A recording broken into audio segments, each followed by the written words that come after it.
Please go ahead, Alina. Can start from Akshit, Alina, anyone? Amrita, Ashutosh, people have started joining us. So, hey everyone, good morning.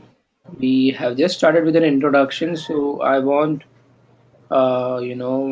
each one of you to introduce yourself into the chat box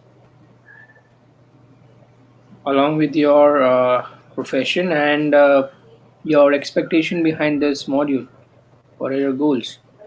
So there you go. We have Alina Haider from Bangalore.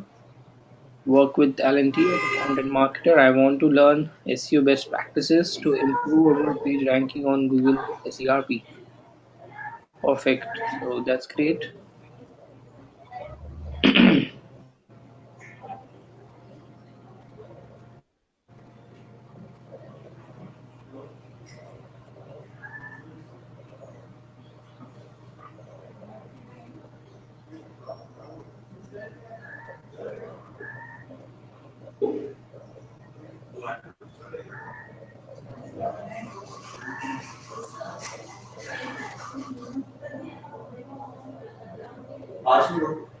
Apart from Alina, anyone can start introducing themselves.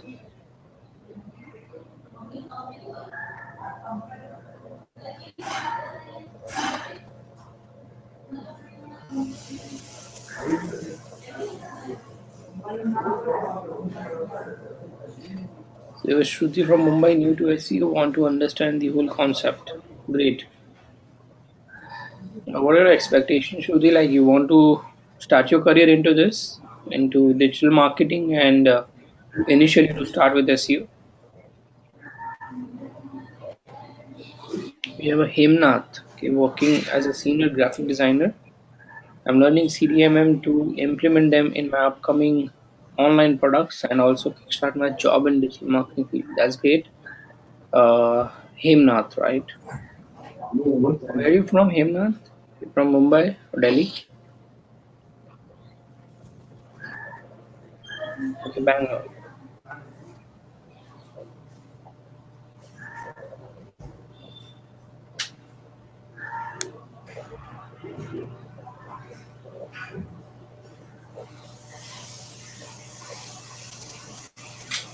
Okay.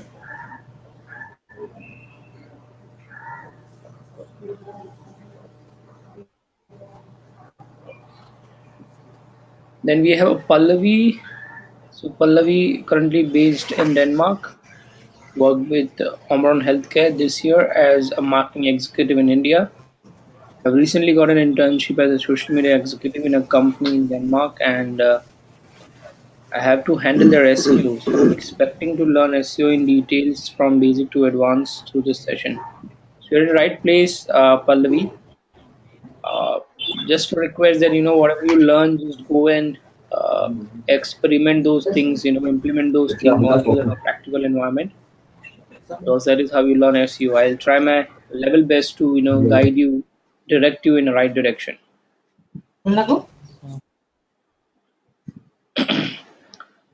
And we have a Shikha from Jamshedpur.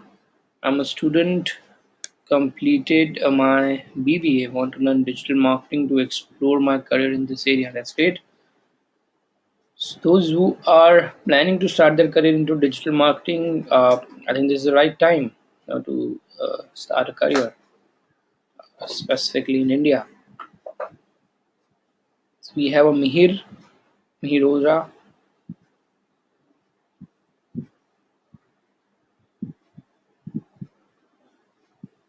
Hello all.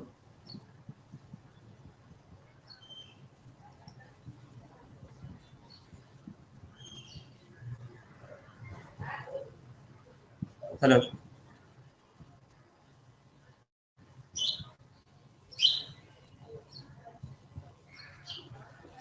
Hello.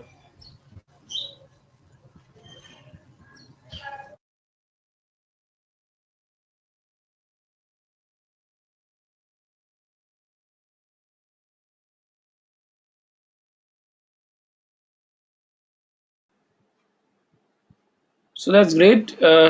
Thank you so much for such a nice introduction. Uh, Today we'll be learning more about today's session is divided into two parts. Okay, in first part you'll be learning more about the history and evolution of search. So just for a knowledge, what happened in history, which was the first company, and how Google search engine works. And in the second part, we'll be learning more about the introduction to SEO. Okay, so just to start, not in detail because we have.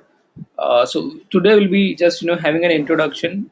Like from next session onwards, uh, we can go dive in detail about each and every parameters. So we have Akshat working as a DGM marketing in Grimwell. That's great.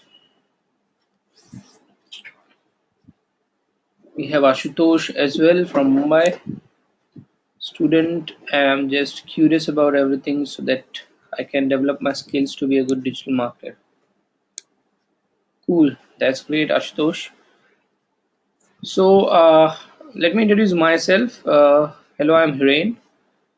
Uh, this is my LinkedIn profile. I've just taken a screenshot and pasted over here. But if I have to tell you about my professional experience, I've started my career with SEO Experts India, which is now known as Spot One Communication Private Limited. Now, like after that, when I left Spot One, I've started working with Manhattan Communication as an assistant manager. I was there till December 2012. Post that, I've started working with Savit Interactive, which is, I think, people who stay in Mumbai, you just go and Google about SEO companies in Mumbai. You find Savit at top three position. So it is one of the top SEO companies in Mumbai. So I was heading the digital wing for them. And after that, in 2014, at the end of the 2014, well, I've started my own venture, which is the Brand Intelligentsia, where I'm heading the digital and I'm also co-founder there. But in 2015, I started my own this thing with my other college colleagues. So we are three college friends, and we have started this Be Online Communication in 2015. So we have started from my bedroom, three of us, and now we have a team of 33 and offices in Mumbai, Dubai, Pune, and almost having 1200 plus clients, more than 1200 plus clients.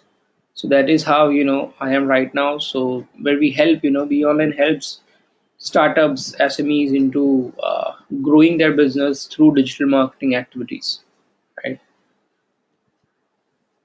As far as academic backgrounds are concerned, I'm from technical background, so I know how to make websites. I know how to make web applications. So I always wanted to be make myself as a complete package that I should know how to make products and how to sell them further via different marketing activities. So that is how it goes. I've started my MCA, but then not able to complete that due to a lot of KTs. And instead of that, I was started focusing more on the Google certifications and Facebook certifications. So I have to left behind my MCA. So that's what my academic background is all about. So now we'll quickly start with, hey Paresh, we have just completed with the introduction. So yeah, if you can go ahead and introduce yourself, where are you from, what do you do, and your expectations behind this module.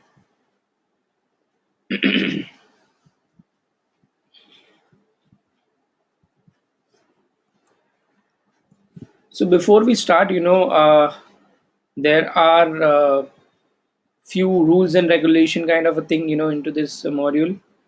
So it's like I have contests going on, which is throughout these four sessions. So those who, so there are kind of parameters basis on which I take out the winners out of it. So number one is you have to be there in the session, like 100% attendance should be there, and maximum participation. Like I do ask a lot of question into the session, so who at least try to attempt that. It's fine that you answer it wrong, but try to attempt that. And number three is anyone who comes up with more and more queries. So based on these three parameters, I'll be announcing a winner at the last session, okay, of this module. And those, it happens many a time that there are a couple of students who are, winning this contest. So those people who will be getting Flipkart and Amazon vouchers from me. So yeah, so kind of be alert, like whenever I ask questions, and I expect a lot of participation from you. Come up with a lot of queries, okay, because that is how you learn SEO, right? So yeah, I'm like pretty excited to start off this journey with you, wonderful students. So, so the first question, of our first class is, which was the first company who came up with their own search engine? Which was the first company who came up with their own search engine? So, since we are discussing about the history of search, so I thought that is the right question to ask. How many of you think it was Google?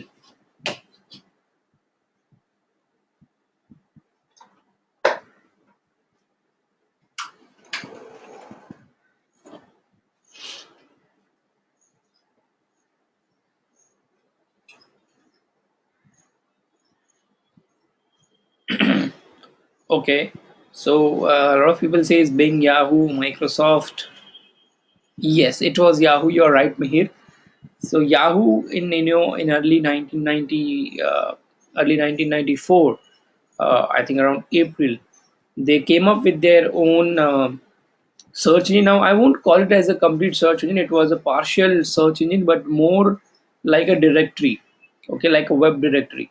The way we have a physical phone books, like phone directories, similar way we have a web directories, like where you can store the website, the web pages, into the respective categories. So it's kind of a classification of different category websites. Okay. For example, you can see here that entertainment, education, business, and economy. So if your website comes somewhere under entertainment section, then you have to. I mean, your website will be stored under this part. So from here, people have started taking an inspiration, towards making this as a complete search engine. And it's kind of an industry trend where if any Where company starts something new, other companies start following that particular trend. So it started in 1990s, or in 1994. But what happened is, meanwhile, somewhere in Washington, there was this guy called as a Brian Pinkerton. He had created the first crawler, to index the entire pages. Now the question here is, what do you mean by crawler? Okay, so these crawlers are nothing but a small piece of programs. Okay, these are bots. Okay, what they do is they go and scan your entire website.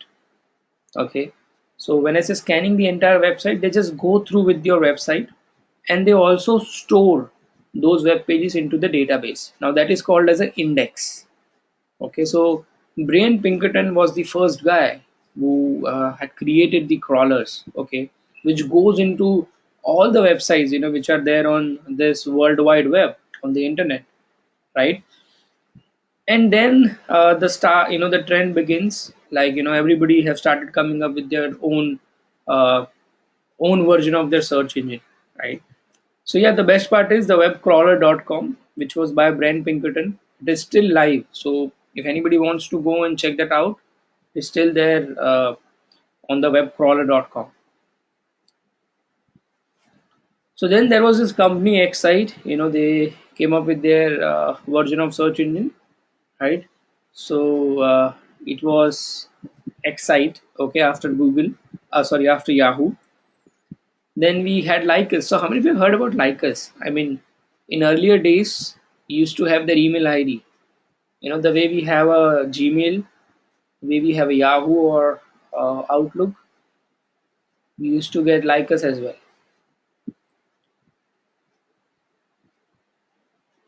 Then it was InfoSeek. So now, if you can see, the design wise also, they have started uh, coming up with the new designs as well. Like Excite was still more towards the directory, looking UI, but Lycus was, again, a kind of just a one search box. And then Infoseek again, following the same trend from Lycus, but then Alta Vista, came up with a completely new, what you call as overhaul of, entire UI. So when I say UI, it's user interface. Okay, so they came up with a completely new interface. As you can see, you can actually search the, respective categories. So for example, you want to search web, so you need to select a web, or if you want to go and search only about images, so you can select images. Alta Vista also came up with having filters, onto your results. So whether you want to, regionally search only into the US, so you have to select the US. Otherwise, you get the results from entire World Wide Web. Okay, so that was Alta Vista. I'm sure all of you have heard about Alta Vista because it is also kind of a famous now as well. So how many search engines you guys are aware of? Google, that is one. Second is Yahoo. Apart from Google, Yahoo, yes, Bing is one. Apart from these three, not Safari. Safari, I believe it's more kind of a browser, but yeah, they also have a search engine facility. Yes, Yandex we have. This is from China. It broadly uses users are based out in China for Yandex, because we all know Google is banned in China. I mean, they're still in talks. Mostly, it can start anytime soon. Google can start soon in China, but you never know, right? Okay, so how many of you have heard about AOL? AOL is also one of the popular search engine, like Alta Vista.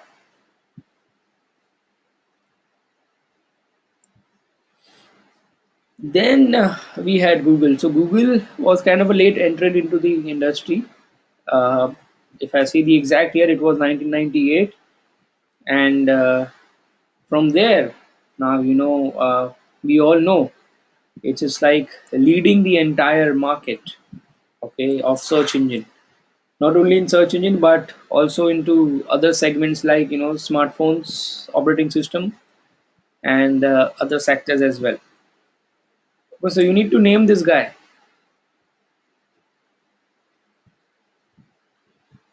and who he is.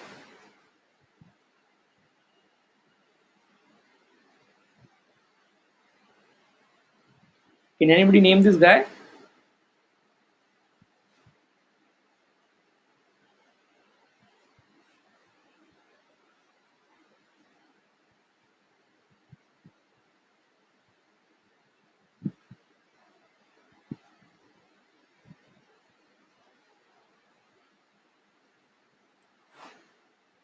Yes, he's Sergey Brin, and the other one is Larry Page. So these are the co-founders of Google. Okay, not Google, but they are the co-founders of Alphabet. If we go with their recent company restructure, so they have restructured their entire company formation. Now above Google there is Alphabet as a parent company, and under Alphabet there is a Google, which is being led by Sundar Pichai. Okay, so and then they have different products under it, right? So Alphabet is the company now, the parent company. So this was the first kind of the servers, of Google, where they used to store the websites, the web pages. So can you imagine, it was around 40 GB space of of entire server, having 10 hard disks.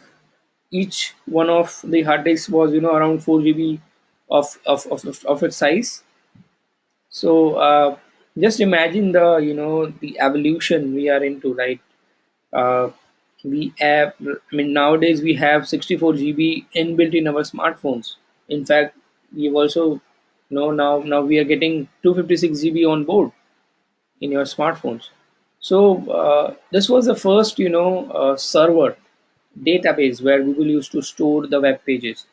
It is still there in the Stanford University, so they keep this into kind of an exhibition and all.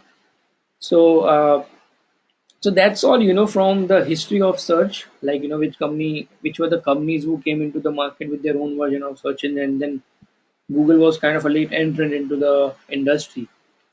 So now, since SEO is all about optimizing a website on Google, so it becomes very important for all of you to also understand how Google as a search engine works, right? So we're gonna learn that now, how Google as a search engine works. So before that, a quick question to all of you: what do you mean by Google? I mean, what is Google to you? If I have to ask you, and just answer that in a one word, what is Google for you?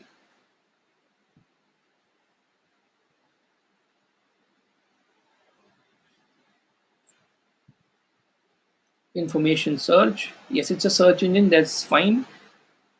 World's biggest search engine primarily. Cool. So I would rather call this as a answering machine, because for me it's an answering machine. I ask anything, Google gives me answers. So Google gives me answers in form of web pages, in form of websites.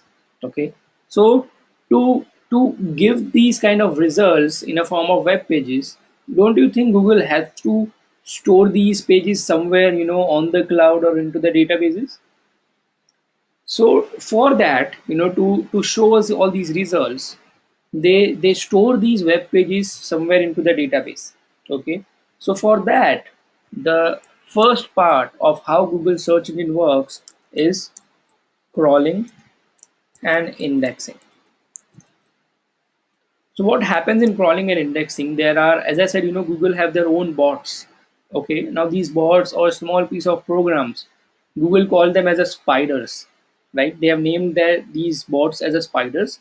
So what they do is their daily job is to go and visit all the websites which are there on internet. Okay, go through the website, scan out those websites. That is called as a crawling. So you are crawling to the different web pages of the website. Okay, and what they do is they also store those web pages into the database. That database called as an index. Now the process of storing these web pages from a website to a database, to an index, this process called as an indexing. Okay, now one more very important thing: when they store these web pages into database, they also make sure that they are storing it in a very systematic way, in an organized way. Okay, so let's take an example of our own laptops, our own computers.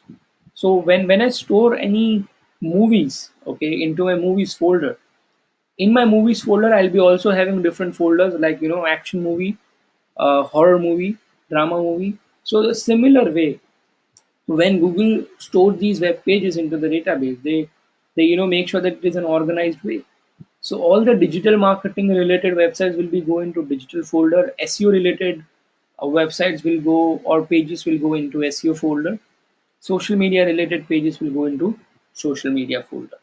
Right. So number one, first part of Google, how Google searching works is crawling and indexing. So now they have database ready. Okay. So the second part is obviously when somebody go and search, they want to present this data to the user. Okay. So number two is answering questions or queries via algorithm. So quick question to all of you: what do you mean by algorithm? Have you heard this terminology before?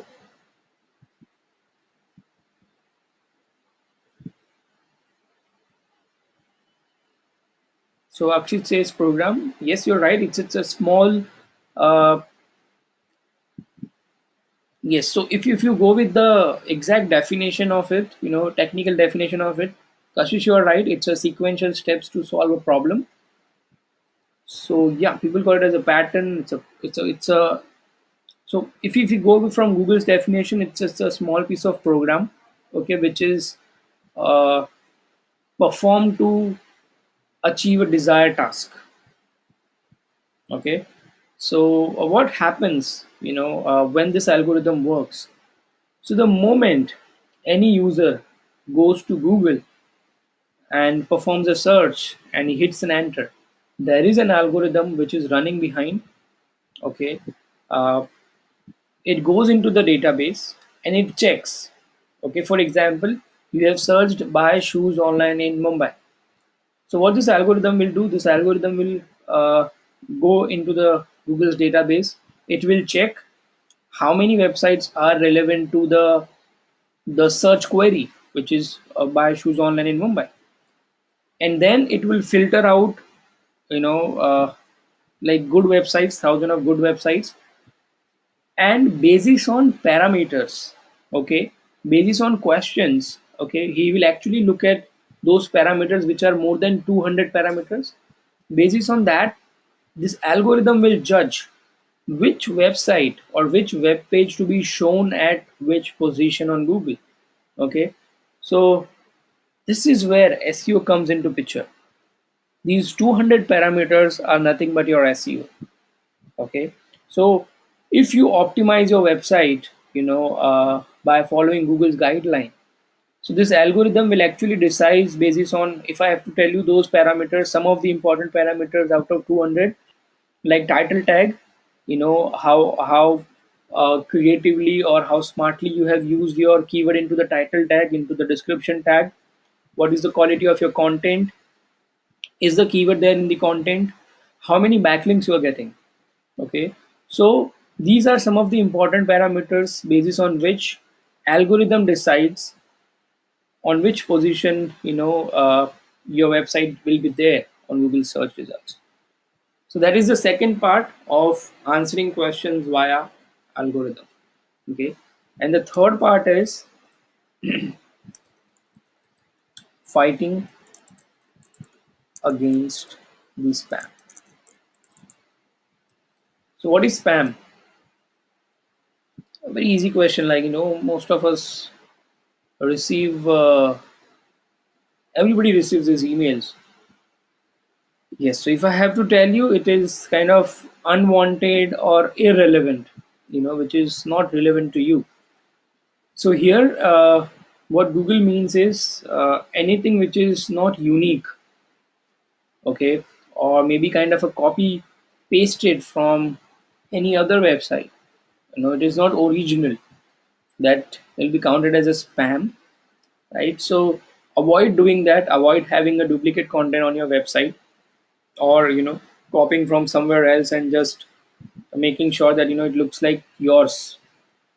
If Google finds out that, Google can out your website from the search result. So Google hate spamming like anything. Okay, so this is how Google works in three parts. Like, number one is calling and indexing, where they're making sure that they are storing all the relevant websites into in an organized way. Second is an algorithm, asking, answering questions via algorithm. So whenever somebody performs a search, there's an algorithm which is running behind. It will start fetching all the relevant results, and based on the 200 parameters, which is nothing but your SEO, based out based on those parameters, it decides which web page to be ranked on which position. And third one is fighting against the spam. So if your website is, Google finds out that it is associated with any kind of a spamming activity, mostly the duplicate or copy pasted content, Google can out you from the search results. So that is how Google search engine works. Another visual way, okay, a little visual way, like step one is receive query. So for example, you search on Google, say dog. There is an algorithm which will go and find the relevant database. So all these are the documents which contains dog. Okay. Third one is to actually ranking the document based on the those parameters, based on the SEO parameters. So then it decides which website to be ranked on which position, and then in step four you get the result on your search results pages. So I have a video which explains the same of how Google search works by Matt Cutts. So let's watch that video. Let me share this with all of you in the chat box, because if I play it right here, maybe there'll be a problem issue with the bandwidth. So better you guys, watch it at your end. I've just shared the link, so please do watch it right now, because it is related with our entire flow of the session. So Mihir says, any tool or where we can know that our website is spam. Yes, there are many tools, Mihir. I'll be sharing those tools as in when the session progress.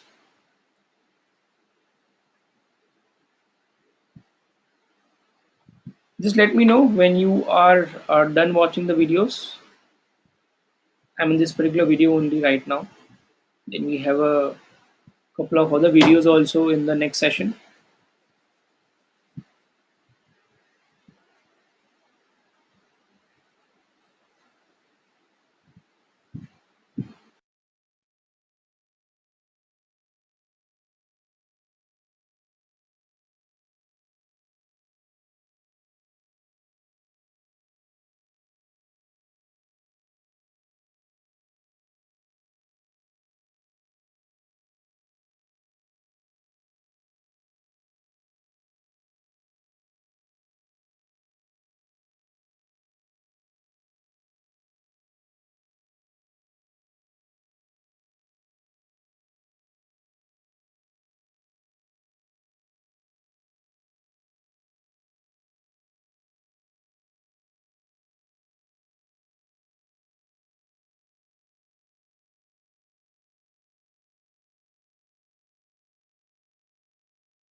Cool. So I think almost all of you have completed watching the video. Cool. So yeah, that's what that is how search works.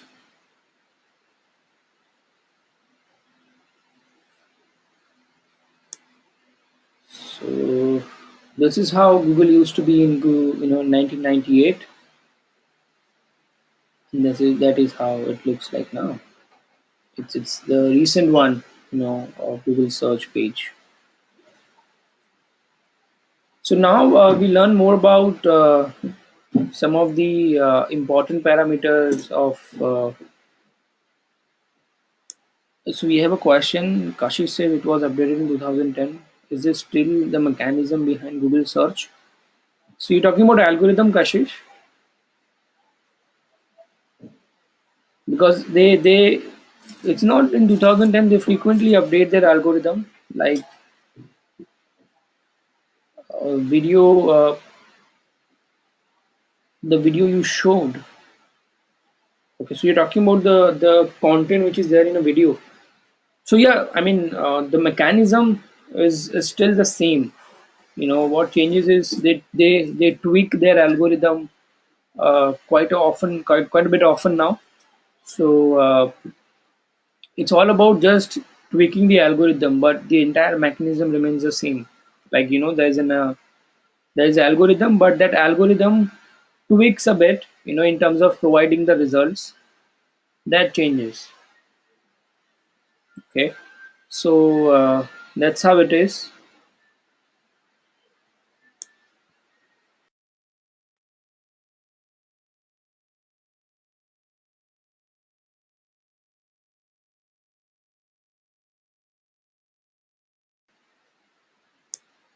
So now we learn more about some of the other Google products, which are not directly but indirectly somewhere it helps or associated with SEO activities. Okay, number one is Google AdWords. So how many of you have heard about Google AdWords, or anyone who have completed SEM module with Digital Vidya? So those who have completed SEM module, they must be knowing this very well. So yes, those who have completed, please share with us what do you mean by Google AdWords.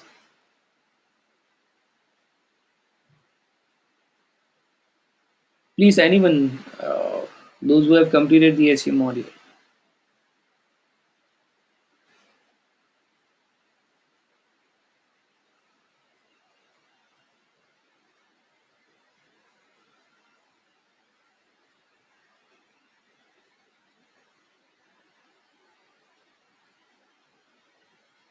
Mm-hmm. So Alina says advertising for a particular search query. That's right. Akshat says online advertising. It's a pay-per-view or pay-per-click mechanism of showing ads based on keywords. For display ads, it's more for brand visibility or brand awareness. Okay, so yeah, Google AdWords is kind of a platform. Okay, it's a software. You can also call it as a web application, a software by Google. Which so you can use this platform to promote your business onto various Google products. So Google have their different products, right? Like they have a search, Google search, uh, Google display. Like there are a lot of websites who are registered with Google. So Google also promotes your business onto those websites in form of display ads, in form of banner ads. Then Google also have a Android. So on Play Store also, you can promote your business. Google also have a YouTube. So you can also promote your business on YouTube. So via Google AdWords, as I said, it's a platform, it's an application. Uh, uh, by using, you can actually promote your business through different Google products. So that is what Google AdWords is all about. It works on a so search ads works on a PPC model, which is pay per click. So just to give you an example, so you search anything, say for example you search SEO companies in Mumbai. So you see different types of result. Now the top four ones are purely coming through Google Ads, okay, through Google AdWords. As you can see, there is this green label, it says ad. Here also it says ad. So all the top two, top four results are from Google AdWords. Okay, is it visible now? Okay, is the same problem with everyone or only Richa is facing this? I hope all of you can see the screen. Okay, so I think Richa, you need to check your internet connection.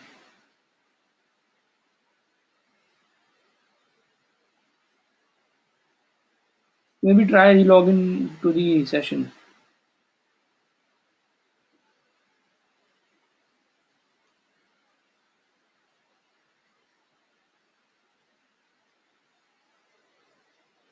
Okay, so yeah, we were talking more about the Google AdWords, which works on a PPC model. So how it works? So for example, just assume, for an example, this keyword has a cost of say roughly say 10 rupees, for one click. So Supramind.com, they are paying 10 rupees or maybe 11 rupees. That is why they are on top. Whereas Spenta Digital, they they they might be paying around 9 rupees or 8 rupees. That is why they are on the second page. They're on the second position. Okay. The moment Spenta Digital changes their bidding to 11 rupees or 12 rupees, they will be at the first. Okay. And when Supramind sees that, if they want to be at the top, so they'll change their bidding again to 15 rupees. So so it goes on just like we have a stock market. Similar way, you need to bid higher than your competitors for that keyword, right? So it actually works on a bidding mechanism. But what happens is Google won't charge you anything to show your ads. But the moment somebody clicks on your ad, at that moment, whatever will be the cost of this keyword will be get deducted from your account to Google's account. Okay. So this is purely from Google Ads. Now, what we will gonna learn, is more about these. Below the ads, you see organic results. You also see ads, sometime at the bottom. We will be learning more about how to get your website over here. We call this as organic results, and these are paid results. So people call this organic results, natural listing, SEO results. So these are the results. These are purely because of your SEO activity, right? So just kind of a basics to so that you all of you can understand the difference between AdWords and SEO. Both of them have no connection, in between. Both of them works on a completely different mechanism. So there is no connection between Google AdWords and SEO. Yes, Akshit, you are right. It also depends on the quality score. So quality score helps you to with the lower bidding also you can rank your ad at the top if you have having a good quality score.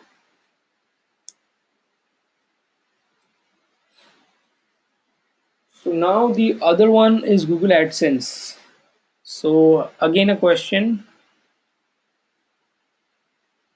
Yes, Pallavi, you are right. Google AdWords is a paid and SEO is organic.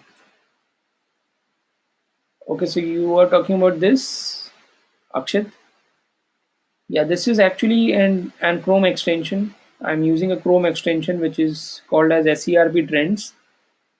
So which actually numbers the results, and when I go to these numbers, it also gives me their other important details like Alexa ranking and all. And when you see +1, it means it jumped one position from their earlier position. So consider this was earlier, I think, at number 4. That is what is saying +1. And when you see -1, it means it went down. So I'll be sharing all these, tools which I use personally, all the extensions and tools with all of you. Yes, Pallavi, you are right. AdWords is paid and SEO is organic. However, you also need to pay, to the SEO companies or SEO experts who are working on or who are optimizing, your website.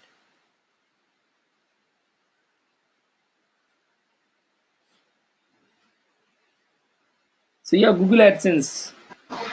What do you mean by Google AdSense? I think if anyone from this batch is having their blog,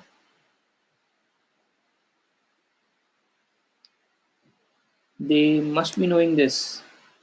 So Alina says it's a network or partner websites of Google who collaborate with Google to show banner ads and display ads. Perfect. So Google AdSense is again a platform where you can go and register for free of cost.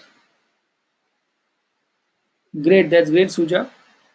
So it is for them who owns a website, who owns any kind of a website or a blog as a property, and now they have a good amount of traffic on their blog, and they want to monetize it.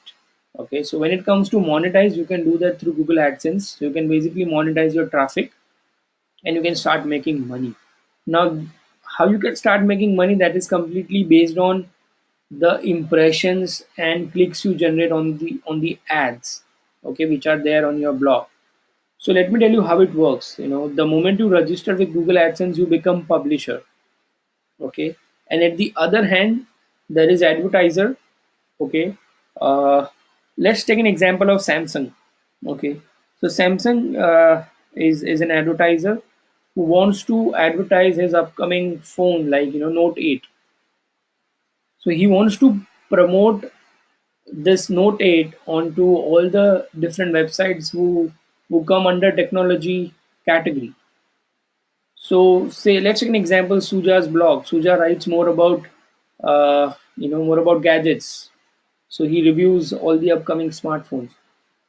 And the moment he registered with Google AdSense under the category of technology, and at the other hand, the advertiser who is Samsung, who starts the campaign through Google AdWords, and he makes sure that while setting up the campaign, he makes sure that the ads will be only run onto the onto the blogs which comes under technology.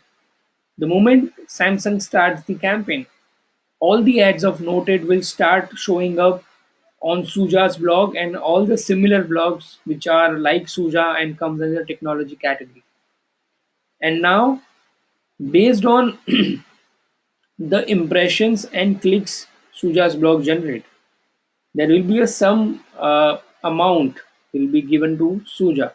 Like, okay, just hypothetically, if I give you a number, say thousand, Samsung is paying $1,000 to Google, so Google keeps 300 with them, and they pay out the 700 to the bloggers. Now there is no this it is not that the 30/70 ratio is applicable. So that is being completely controlled by Google. Google never share that that kind of a ratio, that how much commission they keep and how much they share with the bloggers, because that is how Google makes money, right? So almost 97 to 98% of the revenue Google makes it from their advertising business. So that is the next topic which we will be learning. So I'm sure all of you have somewhere in your life you have asked this question, boss, where did Google makes money? So as I said, it's from completely from their advertising business. You know, look at this. This is a major chunk. This entire blue pie is from ads on Google sites, and some other, like 2-3% they makes it from the search appliances or Google apps, etc. So that is why we get everything for free of cost, right?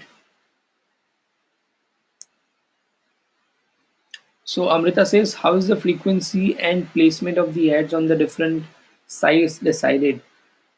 So that is being controlled by Google only. So the placement is being decided by you, Amrita.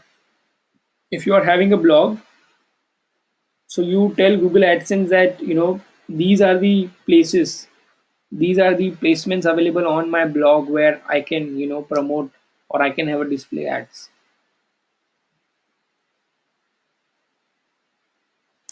The frequency and everything is being uh, done by the advertisers end.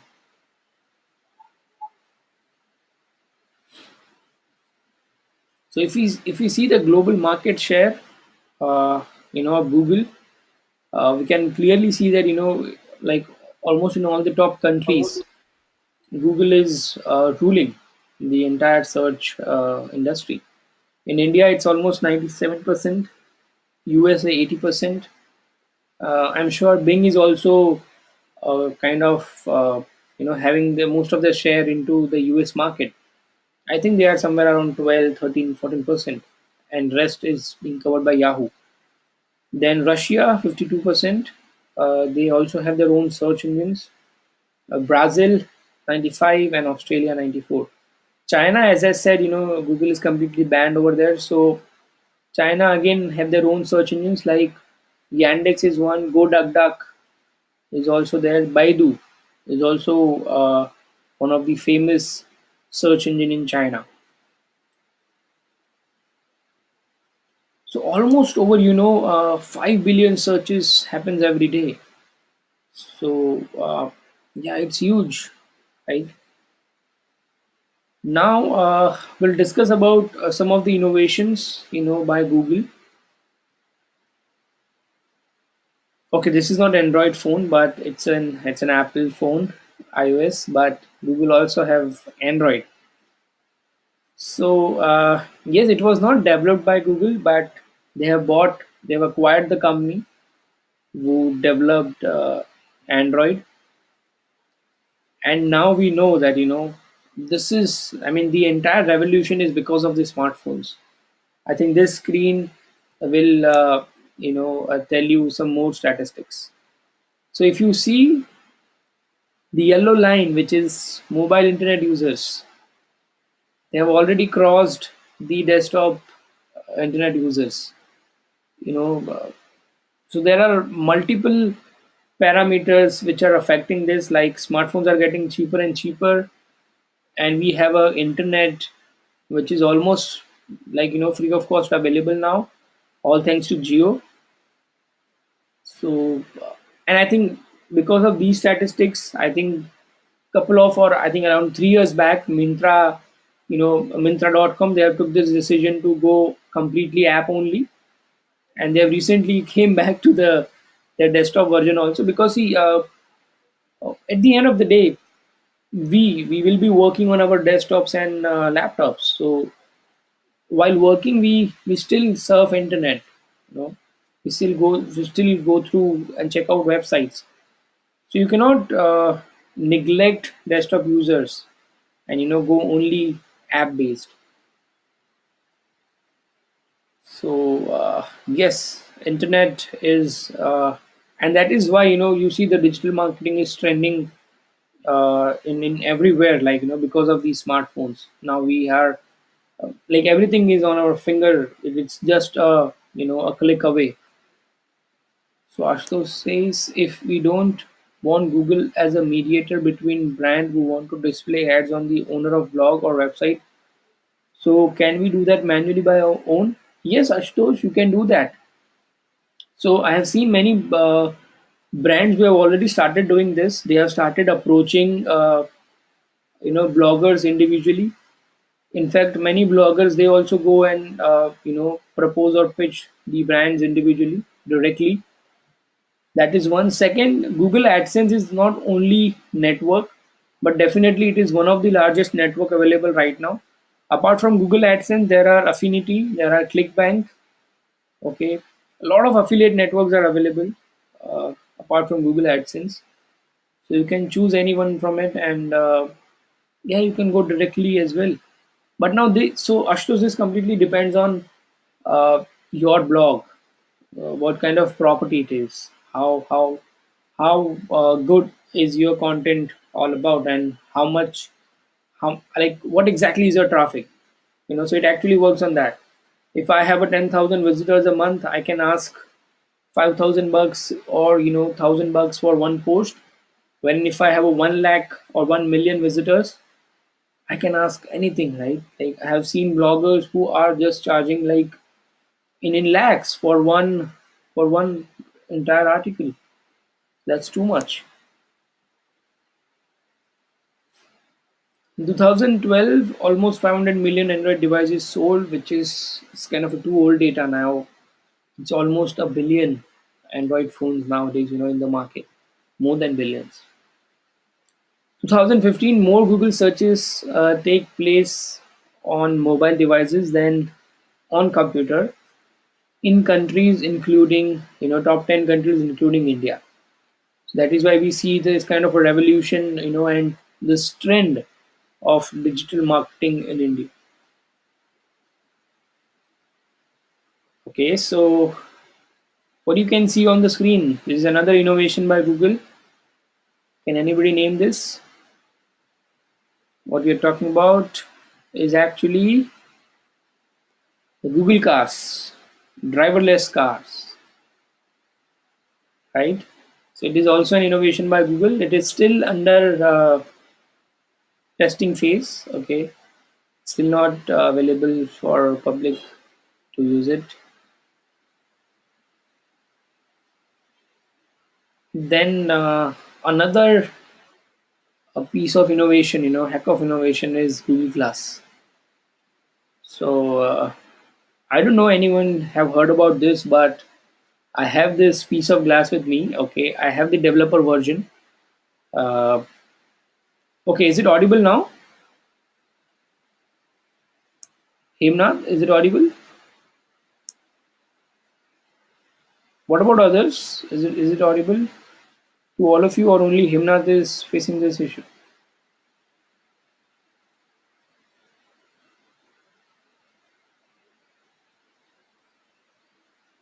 Perfect. So maybe some problem at your end, Hemnath. Please check your internet connection or headphone settings. So yeah, we are discussing about Google Glasses. How many of you have heard about it or have actually seen this?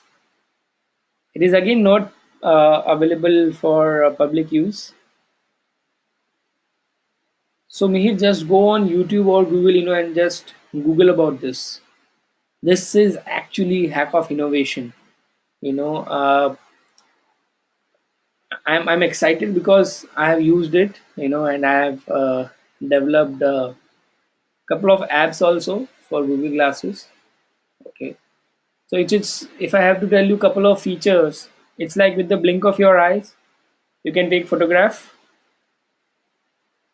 Okay, and without touching your smartphone, you can also upload that photograph onto your social media sites. So you can share that photograph as well into. You can email that. You know, so a lot of kind of advantages of this Google Glass Pratik. There are n number of areas where you can use this glass, but there are also disadvantages like if it is publicly available, then in fact terrorists they can also start misusing it, right? So that is why maybe it is not publicly available to everyone.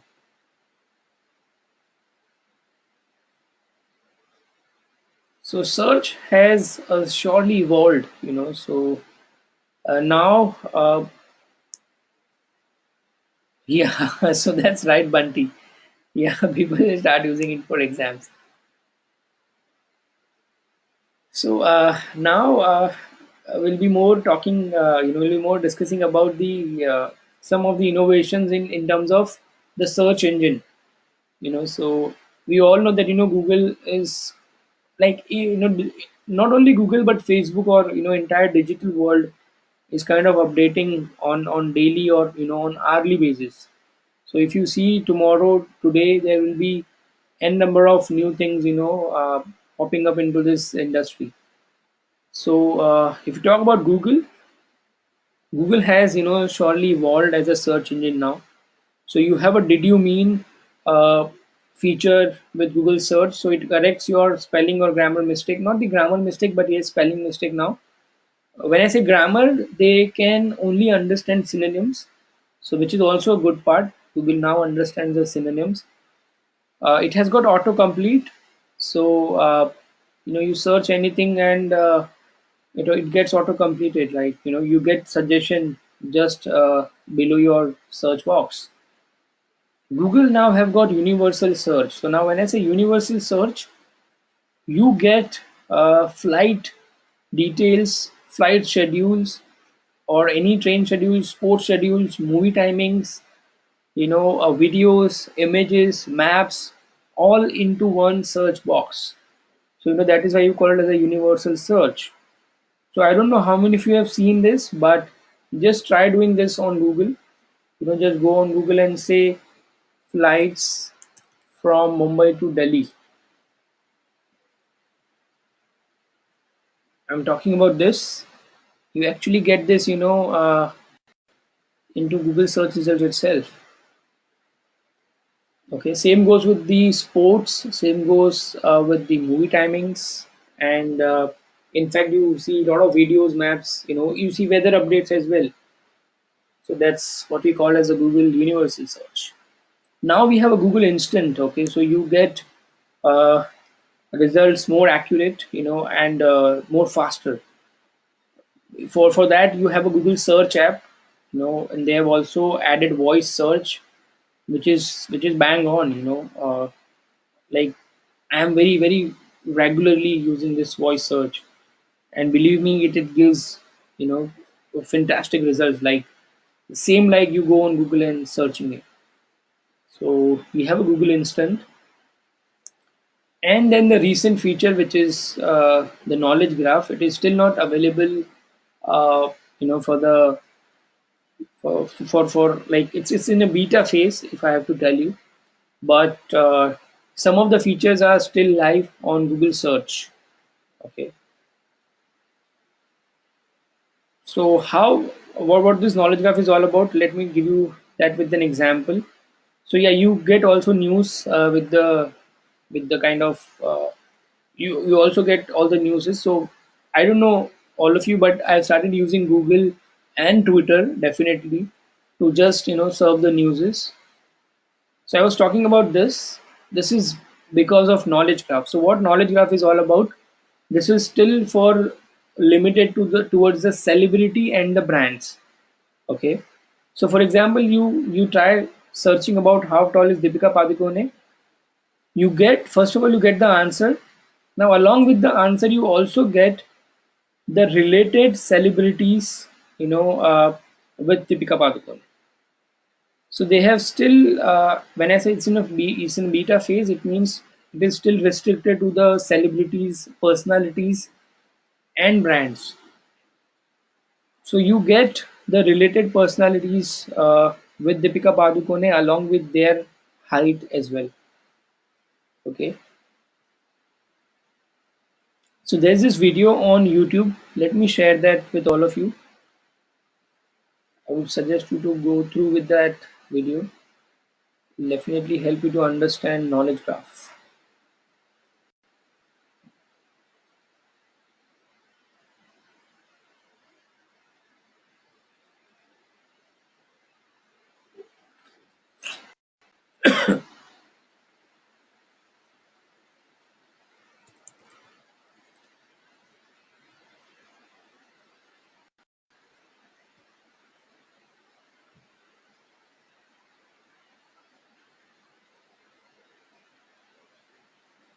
Now, what is wrong with YouTube?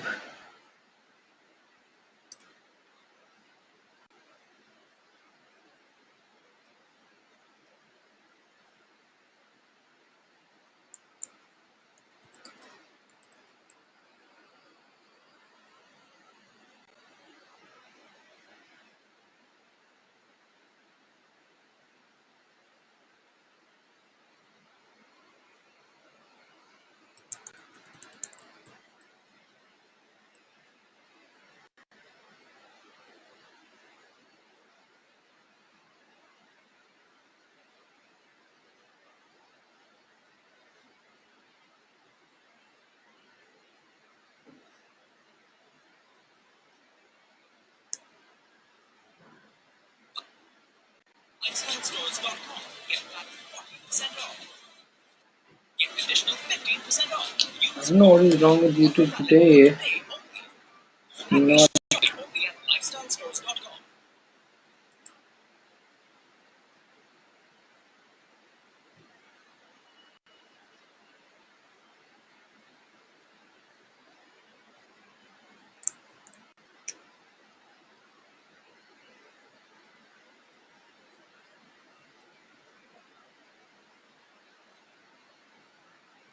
Yeah, I'm sharing the link for the same. There you go. This is the one which I'm talking about.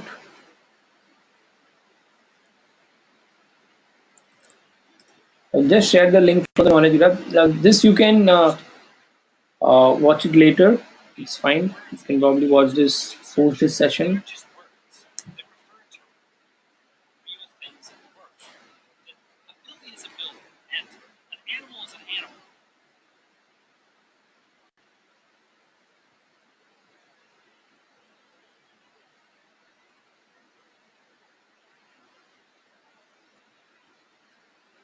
Another feature of knowledge graph is called as organization snippet. So as I said, it is also restricted. We have seen an example of a celebrity. Now this is another example of a brand. So you go on Google and just perform a search which includes a brand name. For example, you do digital vidya. So at the right hand side, you see organization snippet. This is what I'm talking about. You see information from about digital vidya, what this company is all about, the founded year, the founder's name, their headquarters, the type of business, and their social media profile. Now, many of my students ask me this question that how I can create this, kind of an organization snippet. So this is first of all not in our control.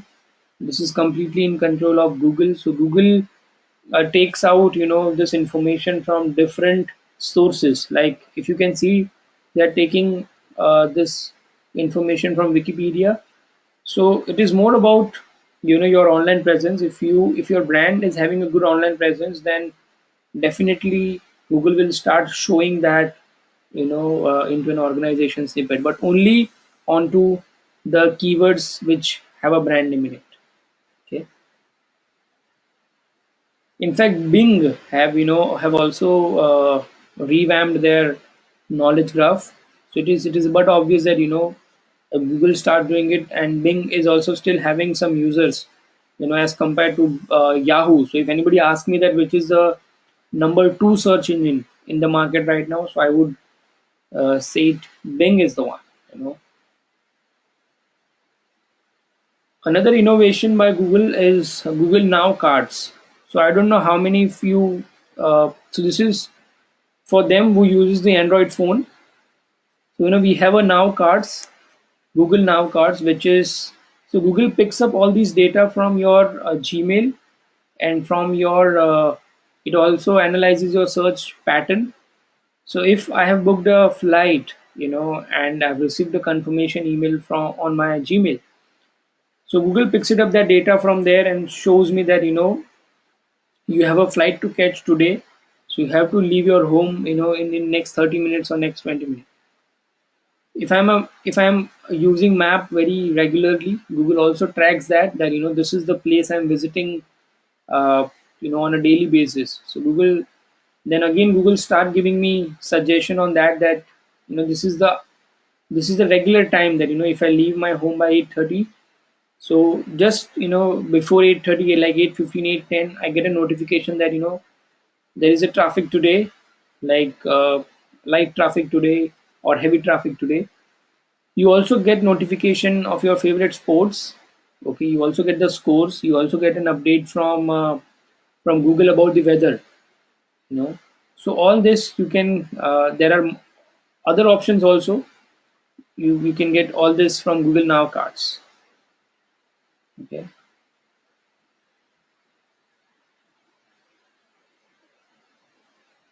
Okay. It's is it fine now, Pratik? So we're discussing about Google Now cards.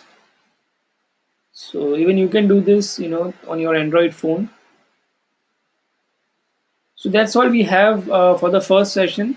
Now we'll be quickly having a break, like around 15 minutes break. So we can start off our next session from 11:30. So Pratik, now cards are not available for iOS. For iOS, you have Siri and other functionalities by Apple. So we all know that both of them are competitors. So Google never shares their best features with the competitors.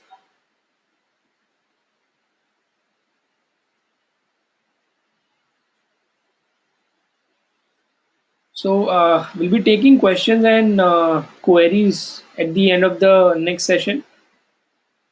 Okay.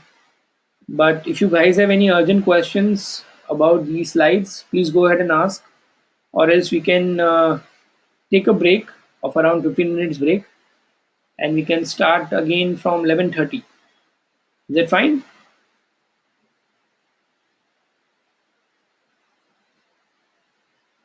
Great.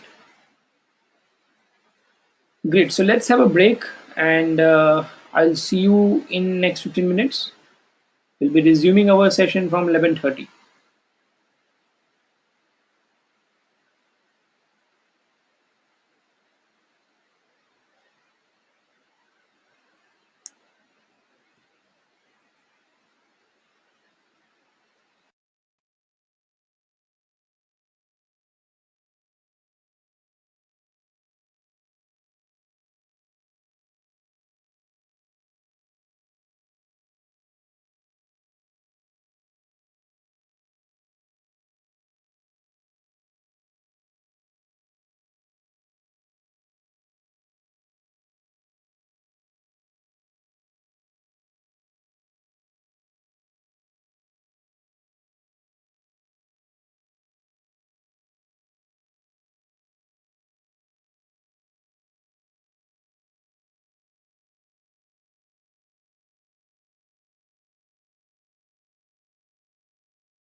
So I hope all of you are back in the break.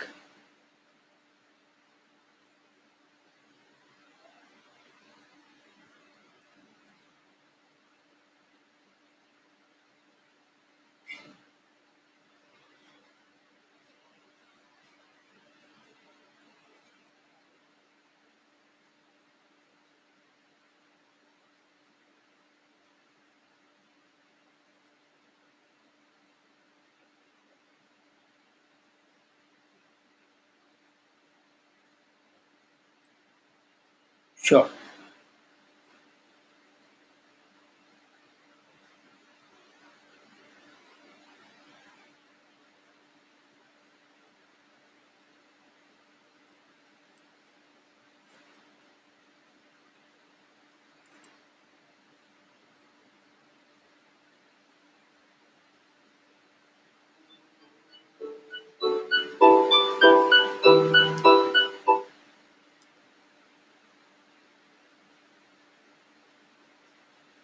I hope it is visible now.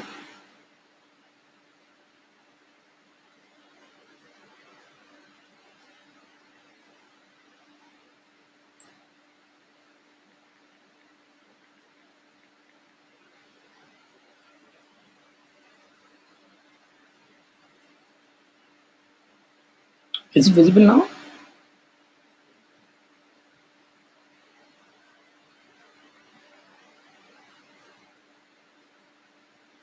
Cool. So just a quick recap. Those who have joined kind of a late into the session. So we've learned more about the companies who came into the market with their own version of search engine. Yahoo was the one who came up with a partial search engine, but yeah, it inspired a lot to other companies to come up with their own version. Google came late into the market, like around 1998, and from there we all know, like Google is now leading into the industry. Apart from that, we also learned how Google works. Okay, so Google search engine works in three parts. Number one is crawling and indexing, where Google have these bots, okay, which they call it as a spiders. They go and visit all the different websites which are there available on internet. They scan through those websites and store into the database. Okay, now the process of storing this database, uh, of storing these pages into the database, called as a indexing. Second one is answering questions via algorithm. So the moment you perform any search on Google and hit enter, there is an algorithm, which is algorithm is nothing but again a small piece of program which runs behind to provide you the best result from the database. So algorithm is the only one who decides which web page to be ranked on which position. How it decides? By asking questions, by looking at the parameters, which are more than 200, and these 200 parameters are nothing but your SEO. Okay, so we have to make sure that we are optimizing our website so well that whenever if somebody is searching any related queries to our business or our domain, Google ranks us at the top as compared to the competitors. Third one is fighting against the spam. So Google hates spamming. Okay, like for example, duplicate content. If you're copy pasting things from somewhere else, and if Google finds out that, then problem is with your website. Google can out your website from the search results. Apart from that, we had also seen some of the important products by Google, like we have Google AdWords, AdSense, which helps you to monetize your blog, and AdWords helps you to promote your business into various Google other products. Okay, we've seen some of the innovations by Google, like Google Cars, Google Search innovations, like Google now can understand spelling mistakes, can also understand your synonyms. It has a universal search. It has a instant results. Google Now cards also help you to personalize your notification. Okay, so that's all we've learned about the history of search, okay, in the last session. So now the second part is more about giving you guys an introduction to SEO. So this is just an overview. Okay, we will be diving in detail uh, from the next session onwards, which is on the coming Saturday. So yeah, let's kickstart the next part of today's session is introduction to SEO. Before that, we have one question. What if I don't want Google or any other company to act as a mediator for displaying ads on website so that I don't have to pay commission to anyone? It will be direct connection between the advertiser and the website owner. The brand will pay only to the website owner. Is it possible? Yes, Ashutosh. I think earlier also you have asked this question. I said the same thing. Yes, you can do that. You can directly connect with the brands, or brands can also directly connect with the website owners. There will be no mediator in between.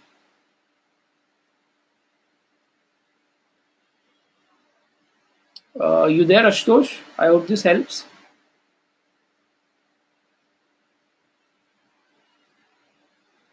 Cool. So we'll start with introduction to SEO, but before that, a quick question. What is SEO? Just tell me what comes into your mind when you say SEO. Don't give me a full form of SEO, which is search engine optimization. You all know that. But when you say SEO, what it is all about? If you have read somewhere, you can also Google and copy paste it over here. That's fine. Organic search. Okay, that's bang on. Free visiting sites. Uh, okay. Simplifying search and give us the best results for a query.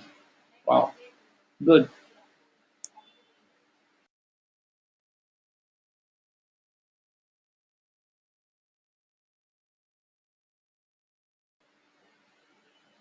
A mechanism that has an index for all the website on internet. Mm-hmm. Search results oriented for the searcher's intent. Wow, good observation, Alina. Mihir says give you exact result for your search. Okay, that's also good. So what I have done is I have also created a kind of a definition which will help us to relate, all our topics, all the topics which comes under SEO. So you'll be seeing this slide quite often into all our session because I'll be relating these terminology with the topics which we are actually learning. You know, so this becomes very easy for all of you to understand and connect and relate, with these terms. So what is SEO? So SEO is the art and science of optimizing your website both internally and externally, okay, so that it ranks higher in natural organic listing of search engine. Okay, so it is actually a process where you optimize your website both internally and externally so that you see your website, at the top of the search listing. Okay, definitely whenever somebody is searching relevant searches, to your business, and you cannot, if you are into a furniture business and you cannot rank your website on, a health related keywords, that is not at all relevant, right? So that's what SEO is all about. It's actually a process. You optimize your website to rank on certain amount of keywords. Before that, we get into SEO. I want all of you to understand the anatomy of a search result. You search anything on Google, what these terminologies are, called as. It's very important for all of you to know that. So I have a video for that, which I want all of you to go through. Okay, it's it's again by a Matt Kurtz who explains the anatomy of a search results, what these terms called as, what you see on Google search page. Uh, Again, let me share this with all of you. I want this to be watched right now, right away. Okay, the before you start watching this, let me tell you that this video has average quality of audio. So make sure that you are keeping your volume on a higher side or use headphones. Better if you can use headphones, maybe nothing like it. So I've shared the link. Yes, please start watching the video. It's somewhere around 8 to 9 minutes. We can again start our session by 11:51. Let me know once all of you have done watching the video.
Cool. So I believe there are more couple of students who are watching it. Richa, you have completed watching the video.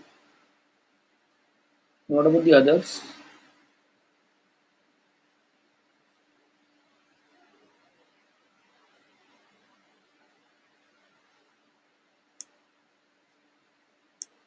Suja says, sir, when we are listening to the recorded classes, these kind of links are missing. Can you arrange to provide the links?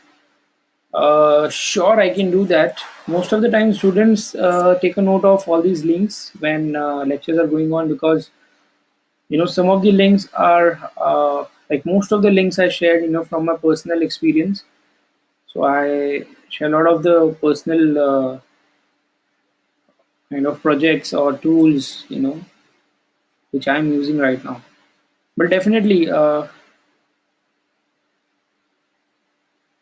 okay. So what I'll do is I'll make sure that I'll also emailing that to all of you, all the important links. I'll be sharing this with to the Digital Vidya support team.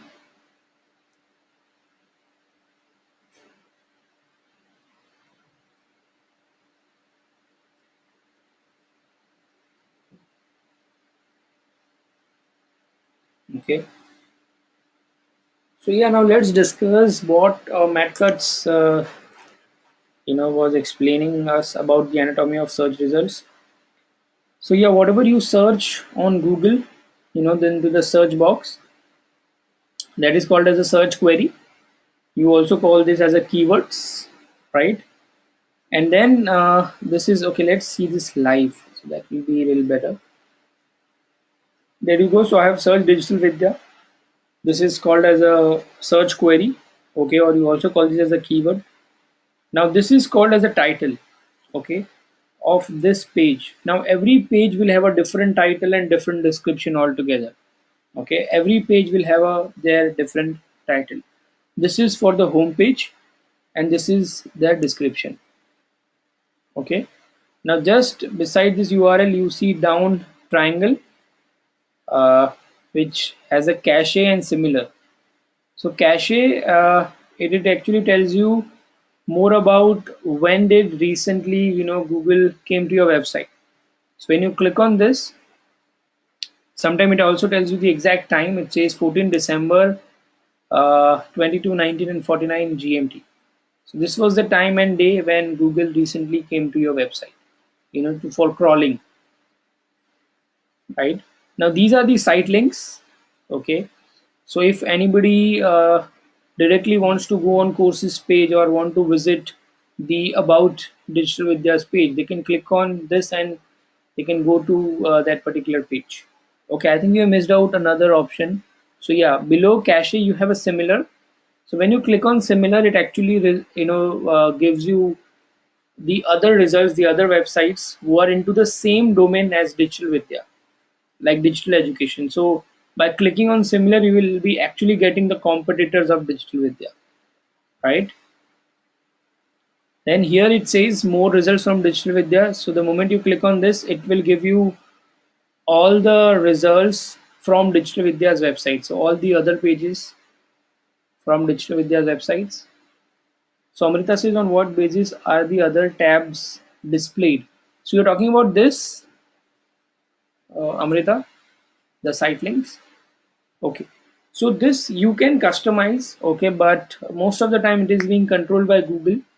So your job is to make sure that you are doing this through schema.org.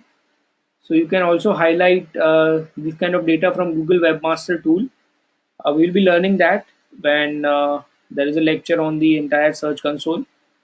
Okay, so but your job is to highlight that data, but it is, as I said, completely controlled by Google. Many times they show, many times they don't show it on the search result. So that is how these tabs are displayed. Because Digital Vidya, they are specifically trying to show these three tabs. That is why we are able to see these three other tabs.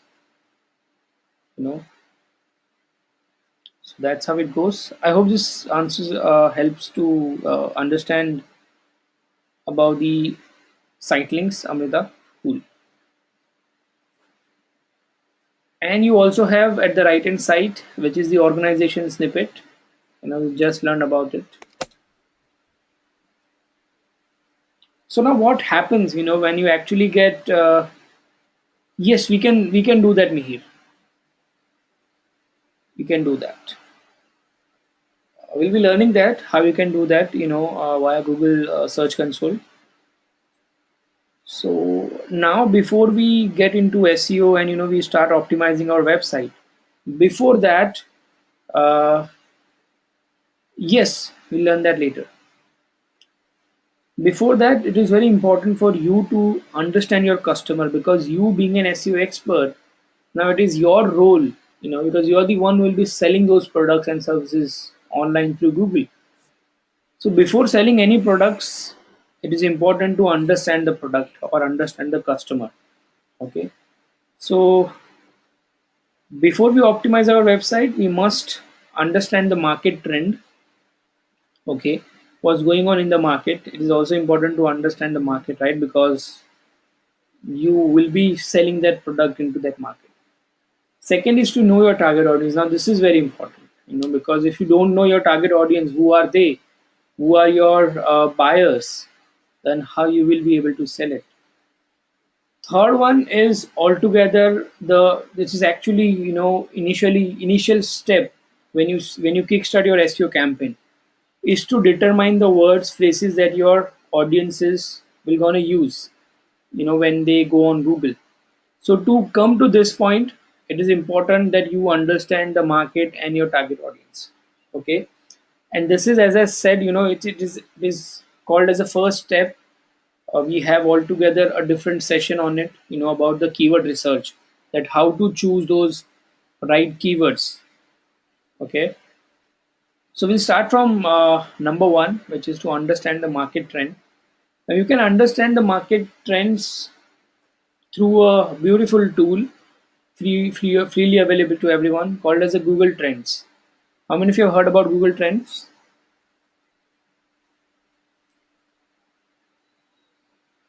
So it actually tells you what's going on in the market right now, how people are searching about it. Okay. So for example, you can see here in the screenshot. Now this is the demand. This is a demand curve. This is the trend of a term called as a credit card. So we see rising demand for the credit cards. Now what this tells us, this tells that it is a kind of a signal of a growth into banking and finance sector, right? So let's check this out live, how Google Trends work. What we'll be doing is we'll be comparing who is more popular, Shah Rukh Khan or Salman Khan. Okay, that is cheesy topic, but that's fine. Who all are fans of Shah Rukh and Salman over here in this batch?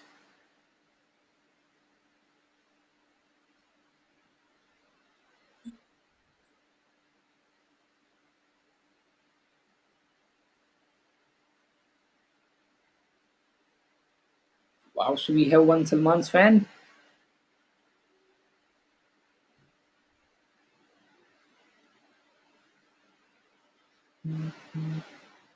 So here, as you can see, these are the stories which are trending right now.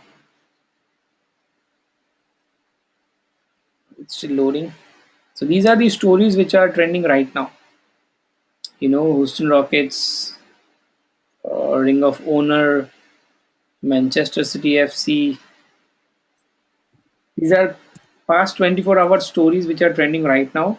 Okay, so this is completely based on Google, how people search on Google. Okay, this is completely based on Google, right? So you can explore your topics also. What we will be exploring is about Shah Rukh and Salman. So first, let's search about Shah Rukh Khan. So it gives you an option. It says Shah Rukh Khan, Indian film actor. So it's a topic. Okay, analyzing. Now we can also apply filters. Okay, uh, you want to see trends of how people are searching about Shah Rukh Khan worldwide. or you can also get a data from country level.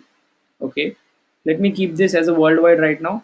You can just need to enter a country if you want to check out any country. Okay, then it also gives you the duration. Okay, like you want to see how people are searching on Google about Shah Rukh Khan in past 12 months, in past hour, or past 4 hours, past day, 7 days. The oldest data is available with Google is from 2004 to present. So I'm gonna keep this as a 2004 right now. You have a category, so in which category does Shah Rukh Khan comes in? So it will be entertainment, but again, this is an optional. It won't create that much big impact on the search result. And then you have a vertical. So when I say vertical, when you go on Google, you perform search, you see different verticals. Like you have a image search, you have a web search, you have news search, and Google Shopping and YouTube search. So I'll be keeping this right now as a web search. So this is the interest over time, okay, of how people were searching on Google about Shah Rukh Khan. So these numbers are uh, not the number of people, but I would call this as opacity. Okay. So when you say 26, it means 26 percentage of overall users were searching about Shah Rukh Khan in October 2010. So you see that the trend is kind of an upward, going upward, and again ups and downs, maybe basis on his movies are releasing. At that time the trend was upward, and now it again went down because I believe there are no movies coming in, right? So you also get to know uh, interest by region. Okay, so since I have selected here as a worldwide, so here the data which you get in the interest column will be countries. The moment I'll change this to country here, it will be start giving me based on the states of that country, right? So we can see clearly see that maximum number of people are searching about Shah Rukh Khan from Pakistan. Okay, and then Bangladesh, Nepal, and fourth one is India. So how this data will help Shah Rukh Khan? So for example, he's coming up with his new film, and he want to plan out his global marketing strategy, promotional strategy of his upcoming film. So by looking at this data, he can clearly see that he's already popular in these top 5 countries, or maybe these top 10 countries. So he can plan out his budget, his marketing promotional budget on the rest of the countries where he's not so popular. Okay.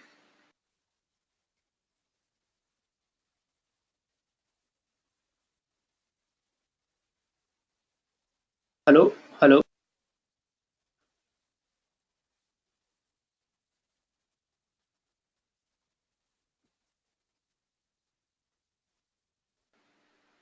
Okay. Is it audible now? Cool. So he can plan out. Okay. Is it audible now, Pratik, to you?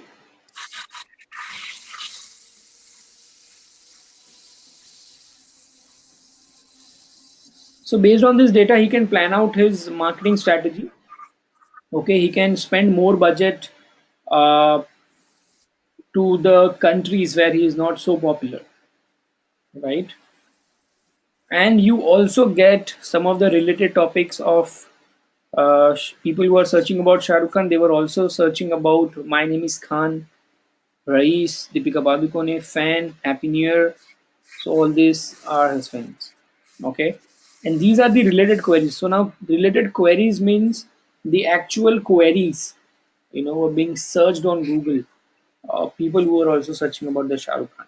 So like My Name Is Khan, Shah Rukh Khan song, Shah Rukh Khan's son, Rais, and something in Urdu. Okay. So best part of this tool is you can also compare it, with other celebrity or other factor. So I will say Salman Khan. So what do you all think? Who's more popular? Before Google Trends gives us this answer, I want to see who's more popular in our batch.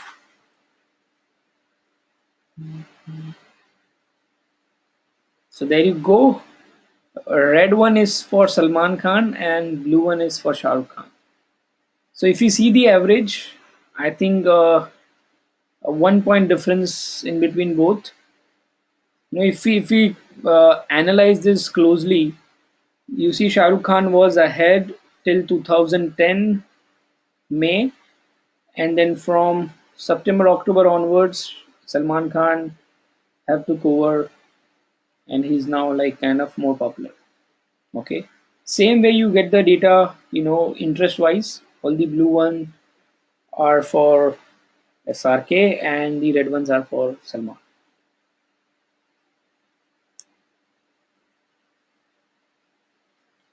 So it's average, Pratik. Average from 2004 to till now. So it will be taking an average of the entire, say 4 to 17 is somewhere around 13 years.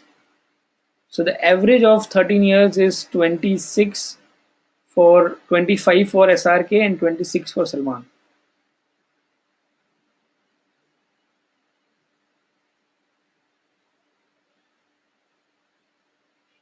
And same way, the related queries, we also getting it from there. So it also helps, Google Trends is actually helps you to decide. Okay, so what happens many a time, we are chilling out with our friends, and I think that is the time, in our mind most of the idea comes in, the business ideas. But it also happens that those ideas are not, if you compare it in a practical environment, those ideas are actually not in demand. Or if you want to just check that whether that kind of a business will work in the industry or not, so at that time you can use Google Trends. So for example, if I want to start an SEO company, I'm doing good in Mumbai. Now if I want to start in other countries too, so you can do that even with the help of Google Trends. So I will be searching SEO services. So it tells me, the top countries from where there is, maximum number of people who are searching about it. So it says Saint Helena is number one, and second is India. Third is Pakistan, Bangladesh, and Philippines. So maybe I can start, anyone from them.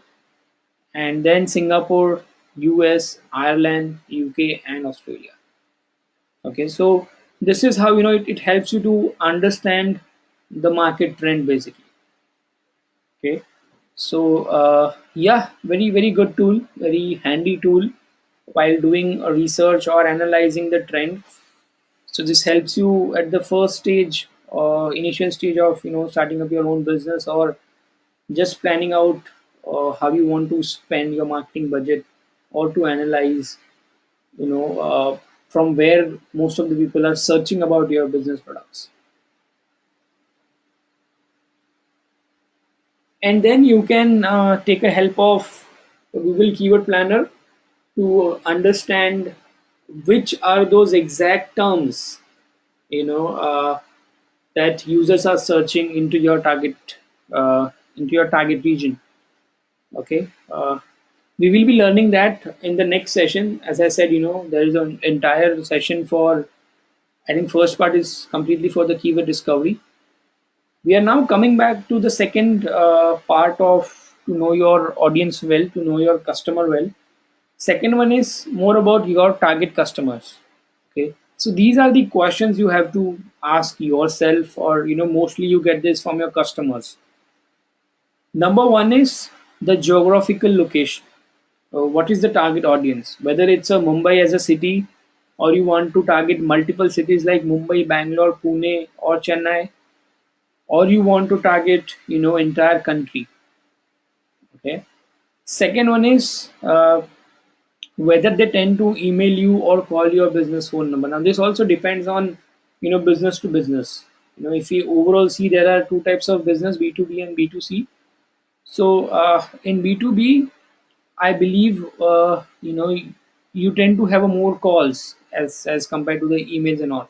Where in B2C, people tend to try to uh, connect with the emails rather more, not going for the calls.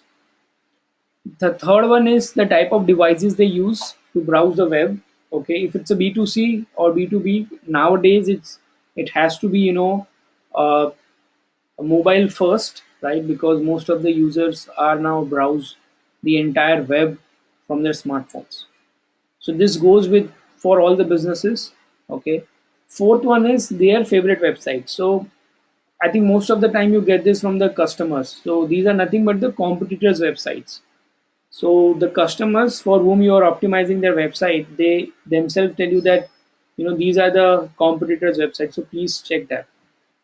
So what it will do is when you go through with the competitor's website, it helps you to understand that what is the kind of content they are writing, because those websites they already have a visitors. So it helps you to understand the taste of your target customer. What kind of layout, color schemes, a kind of tonality of that content they are using.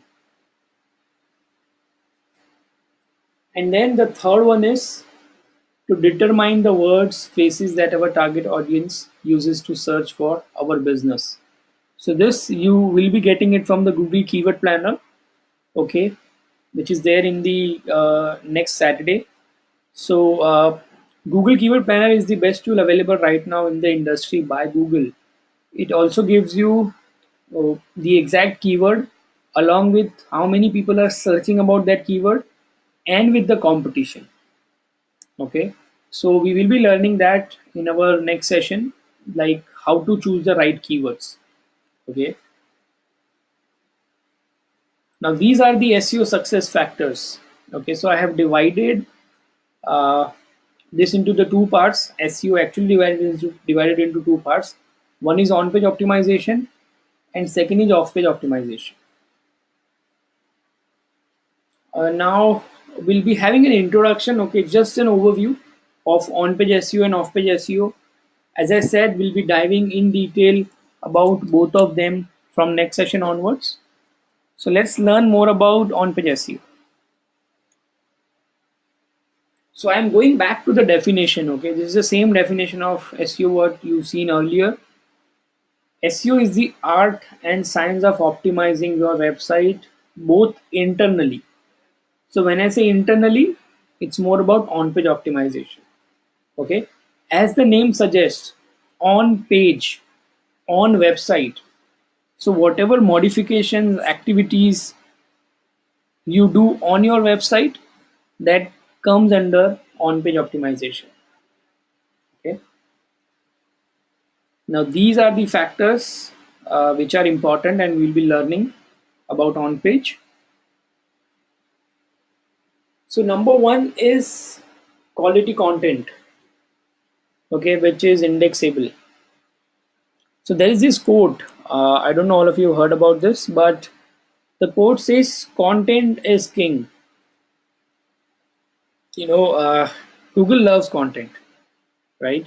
So try to have more of content on your website. Okay, so there are these recommendations which I'll be sharing. For example, every page should have minimum of 200 words of content on each page.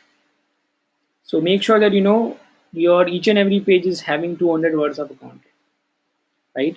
Avoid having images, those heavy images, flash files, and Java applets, because Google is still not that capable of crawling those heavy files. Google can crawl text content very easily. So avoid using those heavy images and flash files. That is number one. And try to have more and more unique, high quality content. Okay, which is indexable. Number two is which are those places where you can use your keyword, where you can target your keyword. Now this is okay. So you guys need to pay attention little, because this is the phase which actually starts once you have finalized the keywords. Okay, so post that phase, which are those areas on your website where you can add your keyword smartly. Number one is title tag. Okay, so use the keyword in the title tag at least once. Try to keep the keyword as close to the beginning of the title tag as possible. Let me give you an example, a live example. So first of all, you can check title, any websites, any page title, by just going through and keeping your cursor on the tab. See, it says SEO services, explore Google Trends. If I go to my, okay, let's check another example of my another brand's website. This is a sister concern of Be Online, Ally Digital Media. So if I go to this, it says number one creative digital marketing company in Mumbai. So this is the title. Okay. Also, if you see the title, it also appears on the Google search results. So you search anything, SEO, these are the titles. Okay. So why you need to add a title, you need to add a keyword into your title tag, because see, Google is machine. So Google doesn't know that what this page is all about. By adding keyword into the title tag and all the other places, you are actually telling Google that this page is all about creative digital marketing company, right? So now if I, let's try searching this. If I search creative digital marketing company in Mumbai,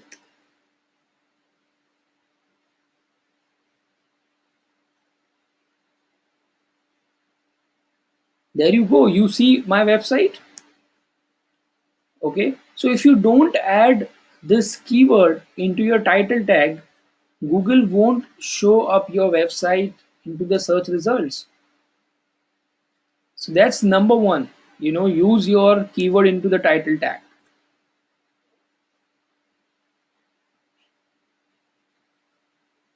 Number two is heading tag. Okay, so every page will have a heading. For example, this is the heading. Okay, this is also an heading. Again, this is an heading. This is also an heading. So every page will have a heading tag. Okay, now this heading tag, it varies from H1 to H6. Again, let me show you this example live.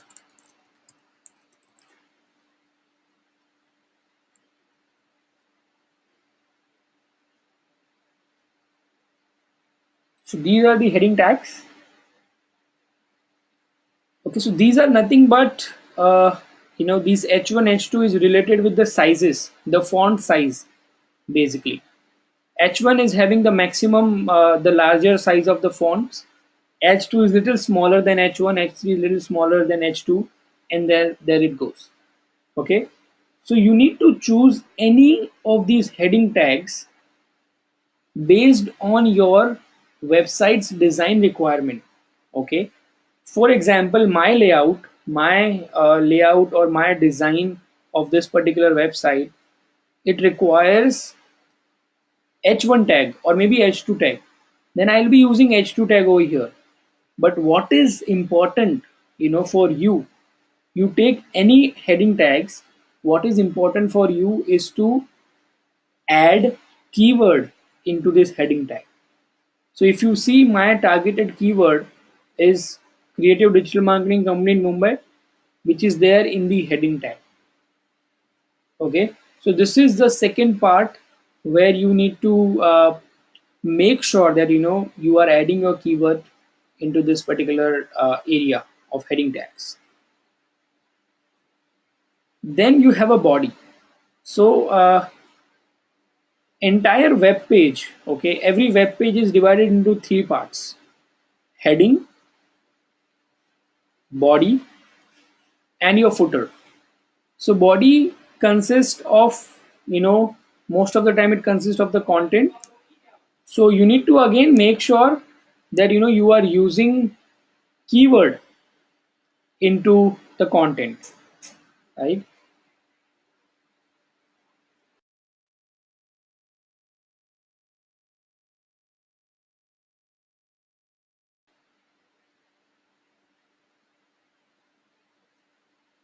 Okay, let me give you another example about the content. So if you go to this page where I'm targeting SEO company as a keyword, you'll be able to find SEO company into my keyword most of the times. There you go, SEO agency in Mumbai, SEO company in Mumbai. What exactly you didn't understand, Pratik? The content part? Okay, so it's very simple, Pratik. You need to make sure that first of all you have a minimum of 200 words content on each and every page. That content has to be unique and high in terms of quality. And third, very important is you need to make sure that you are using your targeted keyword into it. Okay. Now, most of the students, they come up with this question that how many times I can use a keyword in the content. So use at least 2 to 3 times, including variation into the body copy of the page. Okay. So ideally, it should be 2 times in 100 words of a content. So if your article or your content is around 200 words, then you can use 4 to 5 times a keyword in it.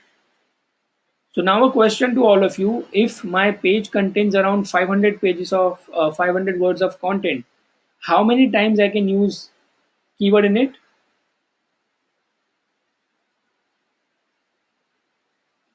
Yes. So you can use not 15 times, Mihir. You can use somewhere around 10 to 12 times. 15 will be maximum.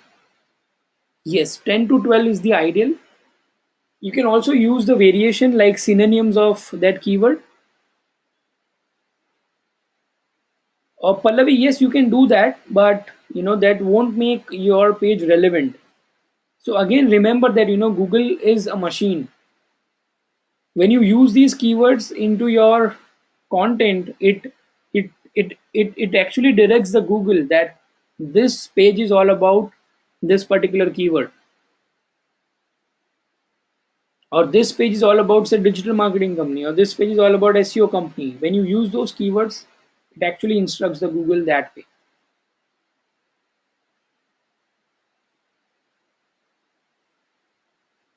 Yes, Mihir, you can give interlinks, you can give hyperlinks. So for example, if you check my website, I have given a lot of interlinks on my homepage. See, it says SEO services, SEO experts in Mumbai. It is hyperlinked to my internal page of SEO company. Yes, Alina. You see PPC services, it is again also connected with my PPC page. So again, you can give an internal link to the those respective web pages, right? So after body, the fourth one is image alt tag. Okay, so every image is having an alt tag with it. So alt tag is nothing but where you express that what this image is all about. Okay, again let me give you an example of this.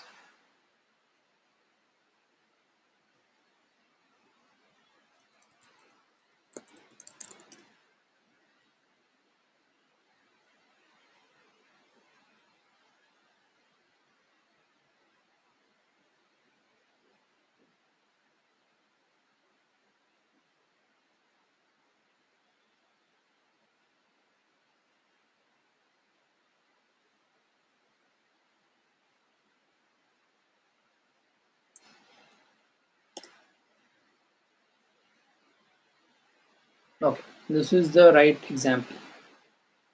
So I hope you can see this, the screen which says HTML alt attribute.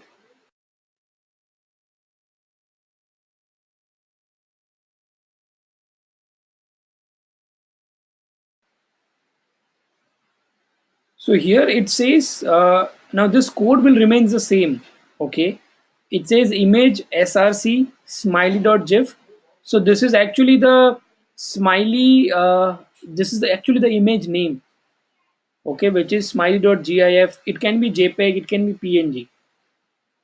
But where you need to focus on more is the alt tag.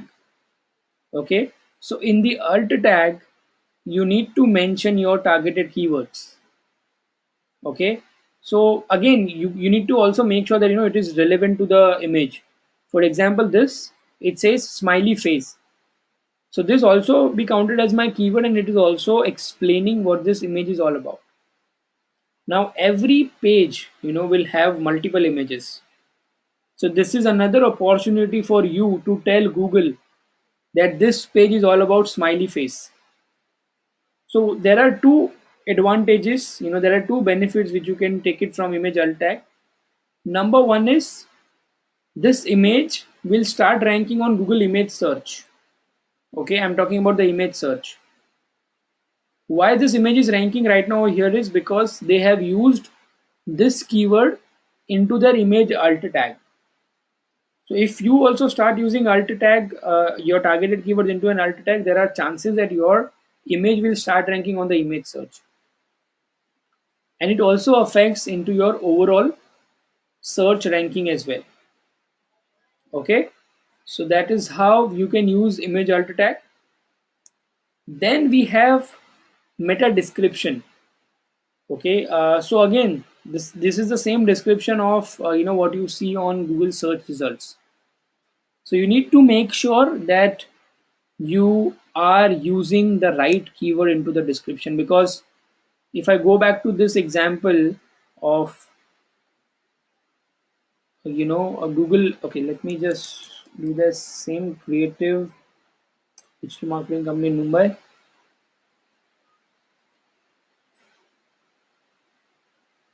So you can see I have also used these keywords into my description.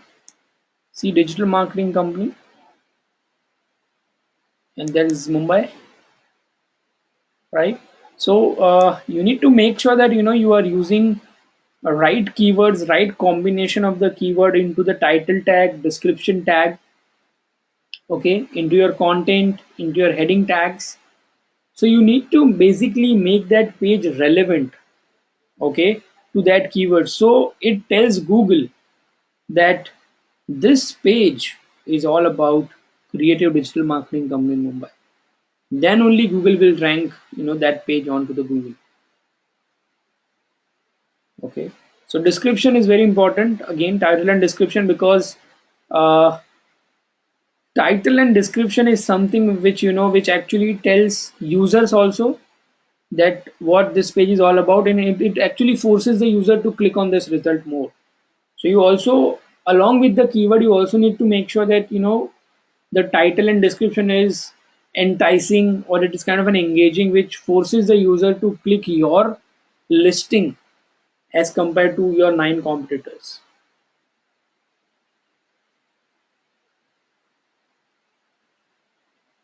Fourth one is URL structure. Okay, so now we will discuss more about the URL, right? It has to be employee empathy. I mean, it should convey users that where they are right now on the page. The shorter is better. Okay, keyword use is important into the URL also, but don't overuse the keyword. Go static, use hyphens to separate the word. Now let me give you an example. When I say go static, you don't need to use any of these special characters. For example, this is one of our client which is just came on board. So this is the right example, because we have not still not have optimized their website well. So when I go to the inner pages, I hope all of you can see the screen, the URL. It says index.php home list question mark subcat is equal to 33. Now, nah, this is not a good URL strategy to have from SEO perspective. Okay, ideal URL should be, I'm gonna explain that, Paresh. Ideal URL should be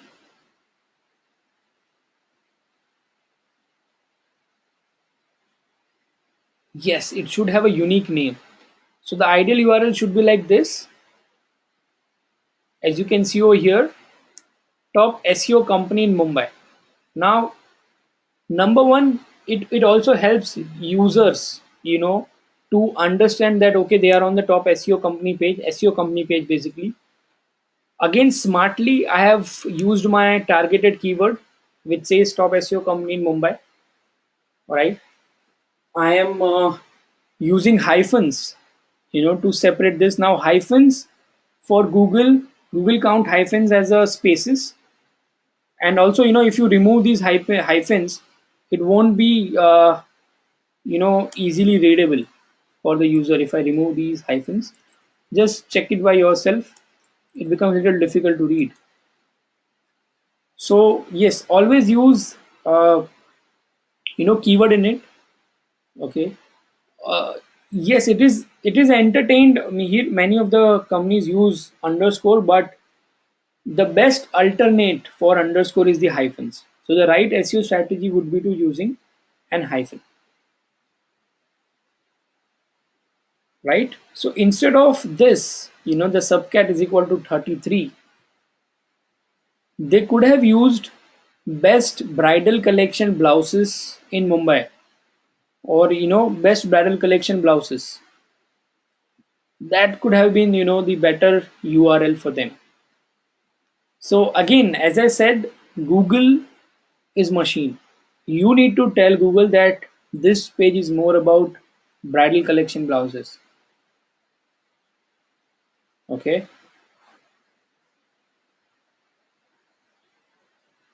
What happened, Pratik?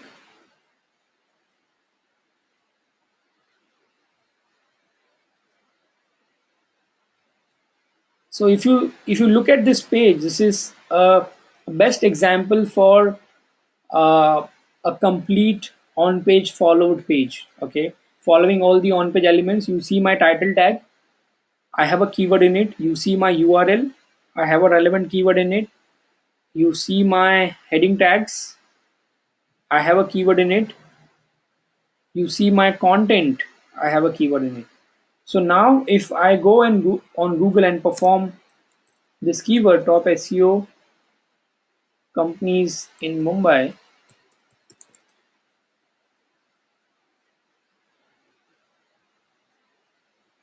there you go. I'm on fifth. I went down by 2 positions, but that's fine, right? So that is why, that is how Google understands. Okay, it's the same problem with everyone, or only Pratik is facing this.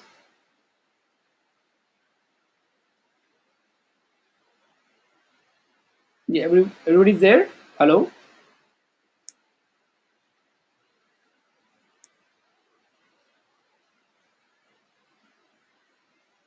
So yeah, I think there's some problem with Pratik's machine.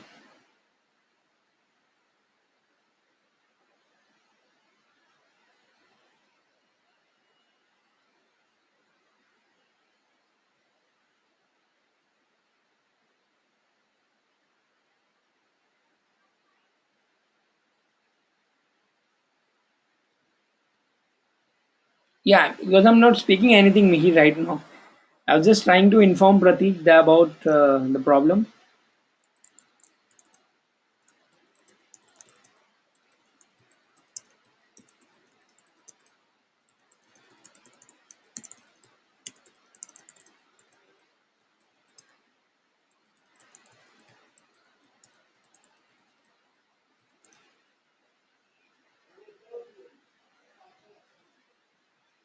Okay. So yeah, that was more about URL. So now you guys have understood that these are the important elements of on-page optimization. And again, why it is counted under on-page, because whatever changes or optimization activities I'm doing, it is on website. Okay, URL is on website, title tag is on website, heading tag is on website, content is on website, image alt tag is on the website. So these are important elements where you have to use your keyword, targeted keywords, very smartly. Okay, so This was more about on page. Now we'll learn more about the off page. Okay, off page SEO. So again, I'm going back to the definition. Okay, SEO is the art and science of optimizing a website both internally and externally. So internally was more about on page, and externally is more about off page. Okay, so whatever you do, whatever activities you do in SEO, not on your website but other websites, that is counted as a off page optimization. Okay, so these are the features, the parameters comes under off page SEO. So off page SEO is all about backlink building. Sure, Mihir. Let's complete this flow like off page, and then the entire 20. I have a 15-20 minutes kept for the question answer round. Cool. So yeah, I was talking about off page SEO is more about backlink building. It's more about inbound links. So when I say backlinks, can anybody answer this question? What do you mean by backlinks?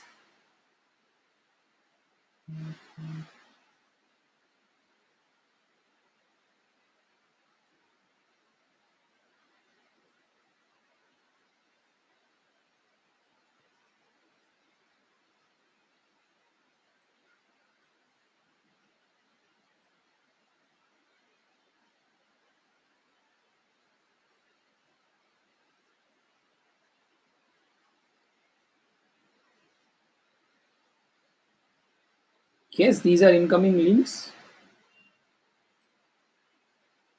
You're perfectly right, Mihir. So let me again, make you guys understand from the real life scenario. For example, how many of you use LinkedIn?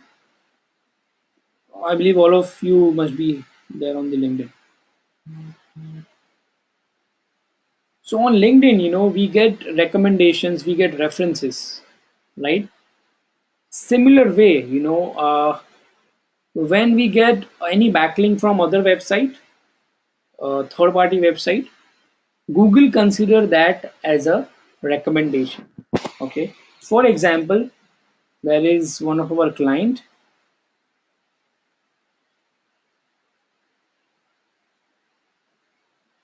Okay. At the end of the website, it says powered by Be Online. So when I click on this, it will go to my Be Online's website. So this is counted as a recommendation. So Google considered this as a Be Online is getting one recommendation from Phoenix International. So the more number of recommendations you have, Google thinks that okay, you are a credible company because you're getting so many recommendations. So please place this website at the top. So that is how it goes. The more number of recommendations, the more number of backlinks you get. Google consider your website is a credible website, right? So that is how the inbound links works. That is how backlink works, right? So how to build inbound links? Now this is just an overview, but we'll be diving in detail about. I'll be showing you live how you can build backlinks from other websites to your website. But this is just an overview to tell you that these are also different way to generate a backlink. Okay, number one is creating a remarkable content. So you have to create a very well researched content, unique content. So if people like, they will definitely share it to their social media channel, and many people I have seen they are actually uh, copying your blog's content and publishing on their blog, and at the end of the blog they give you a link that this article was originally posted on so and so blog. Okay, so first is to create a remarkable content. Second is creating local listings. So now when I say local listing, every business or every countries, uh, every business countries, or you consider any top countries, they have their local listing sites. Like for example, Just Dial. We have a Just Dial, we have a Sulekha, we have a Craigslist. So when you go and create a listing, they also ask you to add your website URL. So go ahead and add your website URL. For Google, it is like, Justdal is recommending uh, your business, or Sulekha is recommending your business.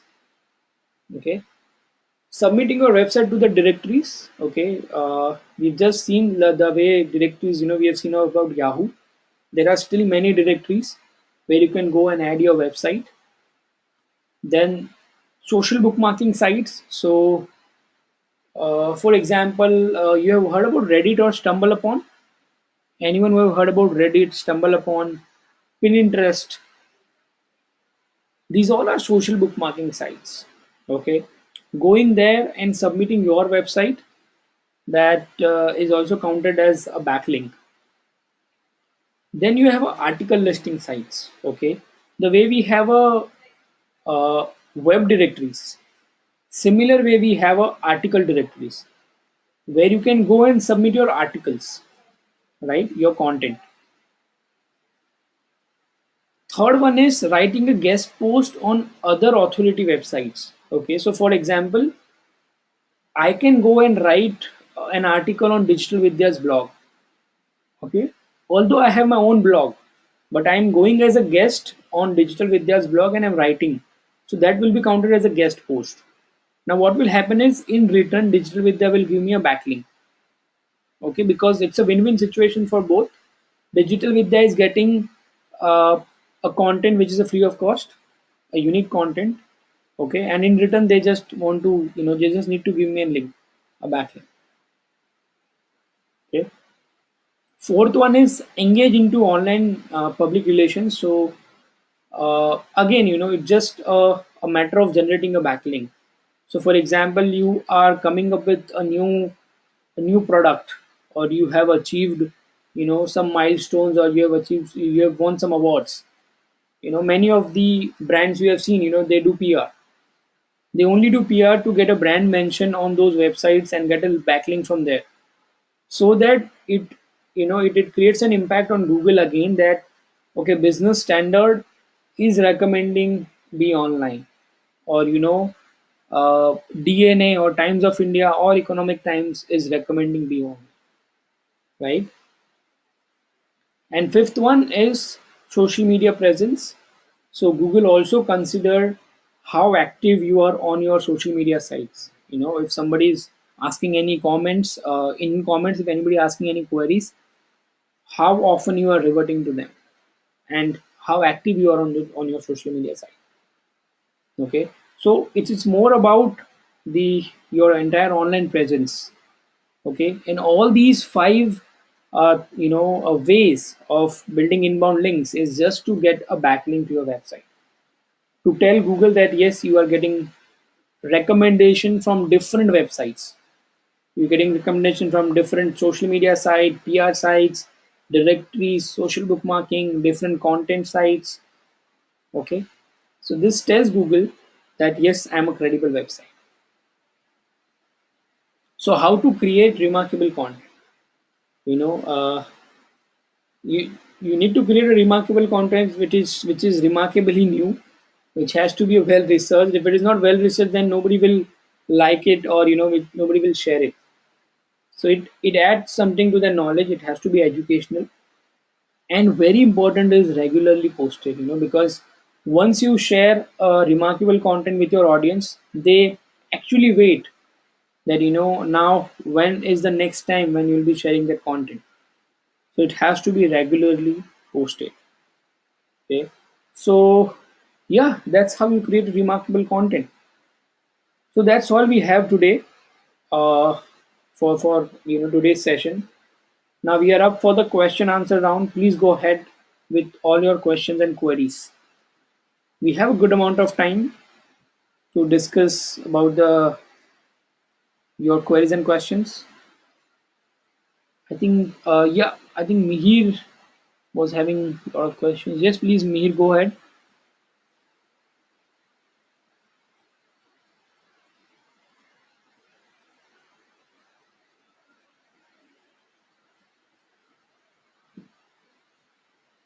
So Alina says, for new website or blog, what is the best and quickest way to earn backlinks? Okay.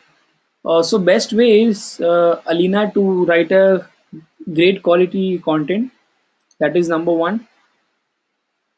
And second is to go and create a social bookmarking links, because that is again, all these are free of cost. So go on Google and search about top social bookmarking sites. Go register, sign up on those websites, and start building backlink. Once you have a good amount of content on your own blog, then you can start approaching other bloggers. And how to do that? It is there in the detailed session of a link building. I have kept it that for the later session, where we will dive in detail about how to approach those other bloggers to, and ask them to give you a link back.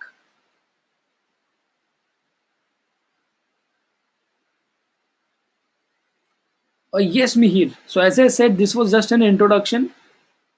I'll be covering that in next session, the robots dot and sitemap and other important on-page elements.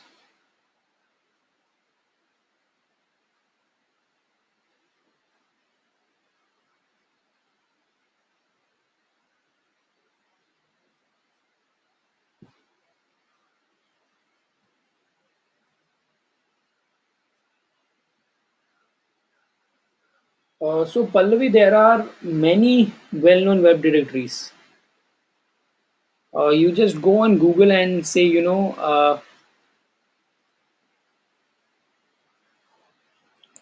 quality web directories.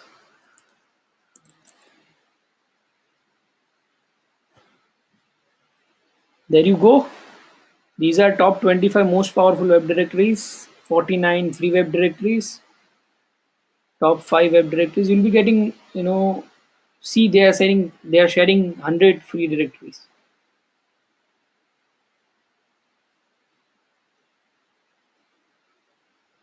So reciprocal links, yes, I think it is a traditional way to build a backlink, Mihir. I used to do that. I think around almost 8 9 years back. We used to build reciprocal backlinks. But yeah, still, I mean, if you are doing it from for a good authority website, then go ahead and do that. Yeah, yeah, yeah. It depends on from which website you are getting a backlink. Don't do it for a low quality website.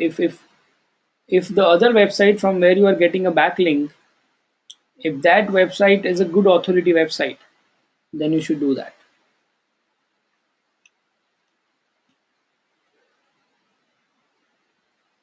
Yes, Ashutosh, I'm gonna share that, but not in the first session. So if I'll share that right away, you won't be there in the second session, right? Don't worry. I have a session like in the third session where we're discussing more about the tools. I'll be sharing all the tools, their names, the entire list.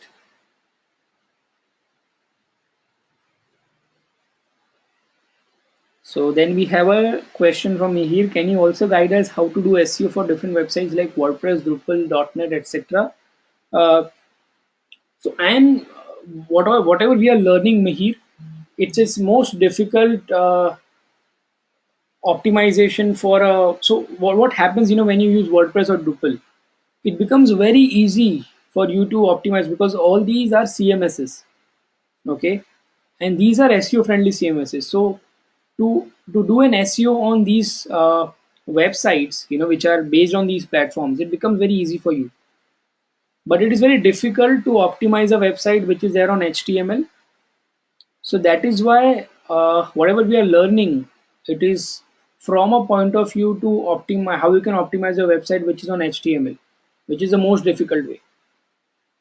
For WordPress and Drupal, they have already have these extensions and plugins, which you can install and run it anytime. So that becomes very easy.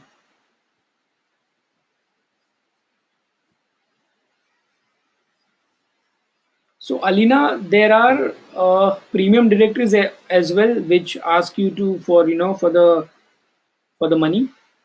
So it's completely you. You can also go with those directories. Just make sure that those are good authority directories.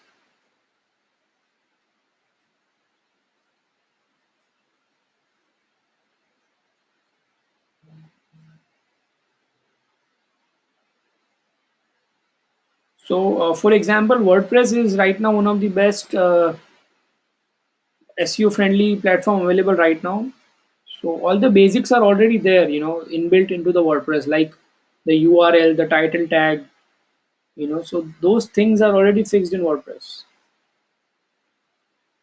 So for that, Mihir, you need to follow the trainings what we are doing right now, because as I said, this is for the most difficult one. Like when you make a website from scratch, whatever learnings we are doing, it is for that, not for the any specific CMSs. So even in .NET, you have the facility, right, to add a title tag, to add a description tag, to add a heading tags. These codes remain same, irrespective to a platform, whether it's a WordPress or a .NET, because these are web formats. These are globally applicable, to all the languages and all the platforms you use. Title tag, description tag, image alt tag, heading tags, content remains the same.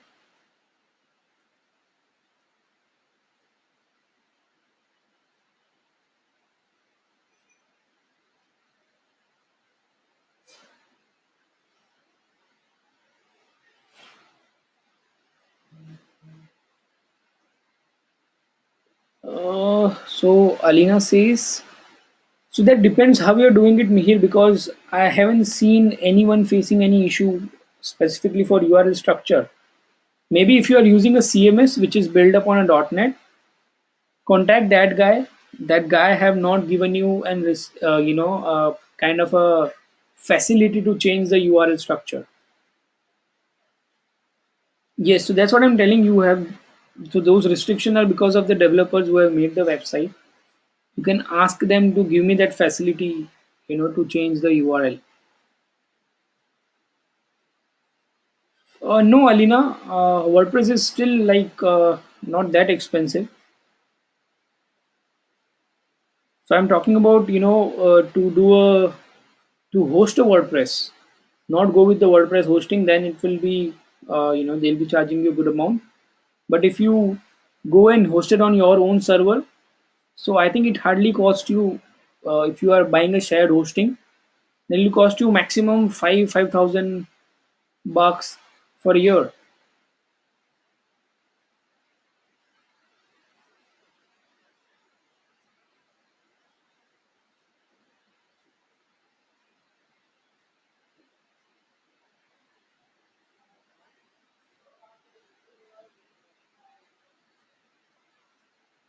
Yeah, that is why you see that they're charging you good amount, as I said. So Mihir, in that case, I would suggest you to do a three-way link building. You know, you understand three-way link building? Okay, let me explain you that through an example.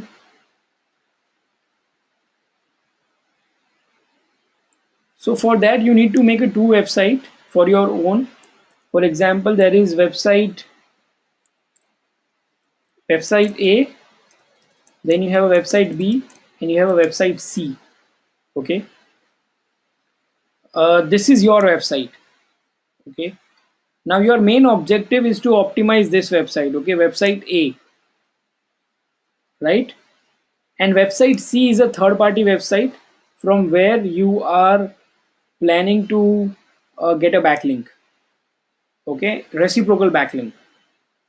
So when you have to give a reciprocal backlink, instead of giving a backlink from website A, you rather create another website which is website B. So you are giving away a backlink from website B to C, and you are getting a backlink from C to your website A. So here what's happening is, when you give away a link, it also, you also loses the credibility when you give a link to any other website. So you won't be losing any credible of your website A, but you'll be losing a credibility from website B, which is fine. So website B is meant for giving away a backlink. Okay, so in same case you can have then other websites like D, E, F, give all these websites a backlink from website B, but in return take a backlink from them to website A. So you're not harming your website A, and you are optimizing your website A very aggressively.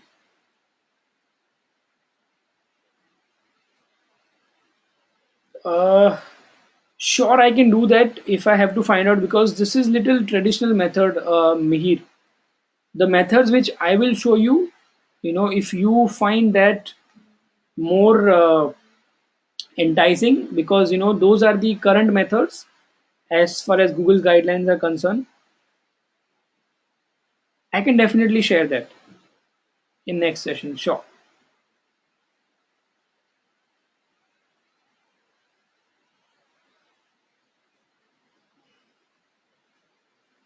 Also do a research, go on Google and search about three-way link building, which is a little modern version of reciprocal.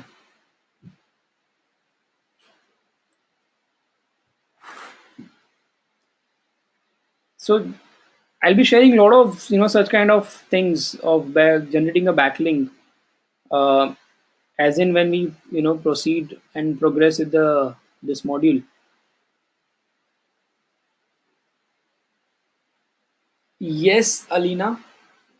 So that matters, what kind of backlink you are giving to them. There are do follow and no follow backlinks, which I cannot reveal right now. It is there in the link building part.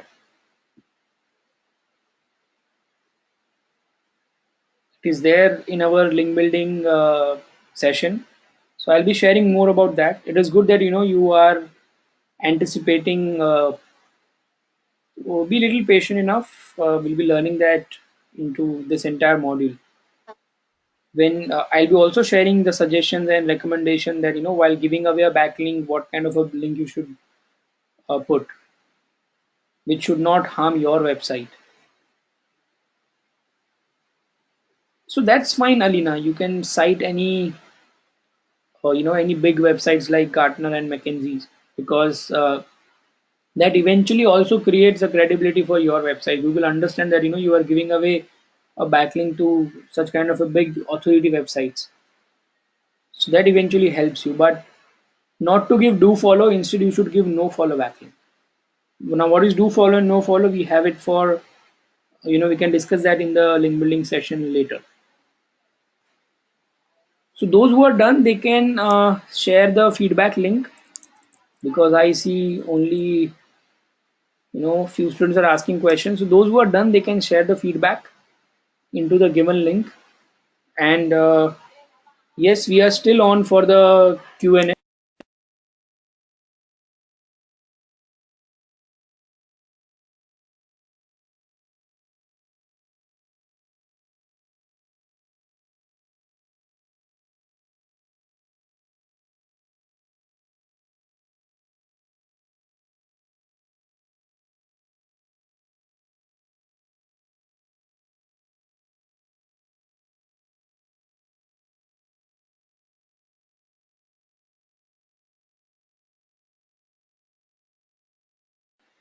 So Hemant says, is SEO required if we are actively implementing SEM?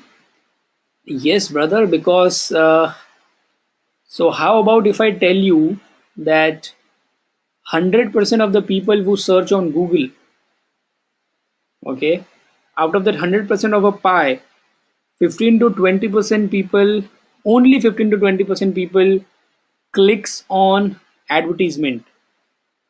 Only 15 to 20% of the people clicks on Google Ads.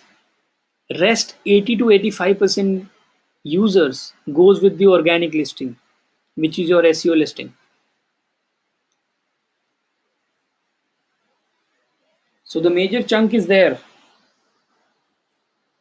and only those 15 to 20% are the users who click on ads.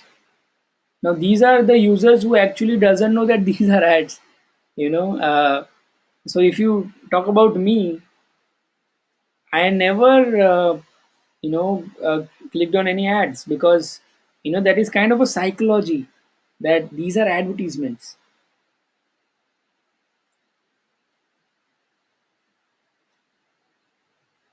So that is why SEO is very important. Now, again, both of them have a advantages and disadvantages. Like SEO takes its own time to rank. You cannot achieve a ranking in couple of days or couple of months. Based on the competition, you will be achieving a ranking. Where in SEM, it gives you immediate response. You add money into your AdWords account, create ads. There you go. Once Google approves it, like in a half an hour or 15 minutes, your ads will be there. That's not the same way in SEO. But again, it has a disadvantages, right? As I said, once your money is exhausted in your account, your ads will be stopped. So the ideal strategy, which I recommend to all startups, that you start with SEO and SEM both. Okay. The moment you start getting ranking on the keywords on SEO, now pause those keywords from SEM, so that you are not wasting the same money into AdWords also now, because now you are already there on the first page through SEO.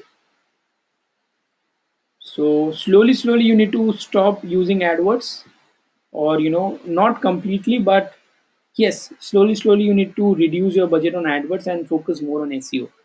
That is what the ideal strategy I suggest to all the startups and companies. I hope that helps to answer your query, Hemant.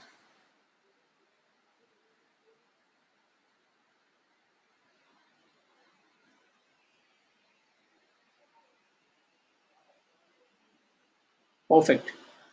So yeah, those who are done, they can share the feedback. Let me share the feedback link again. And I hope we had a good session today. I've added something new to your knowledge.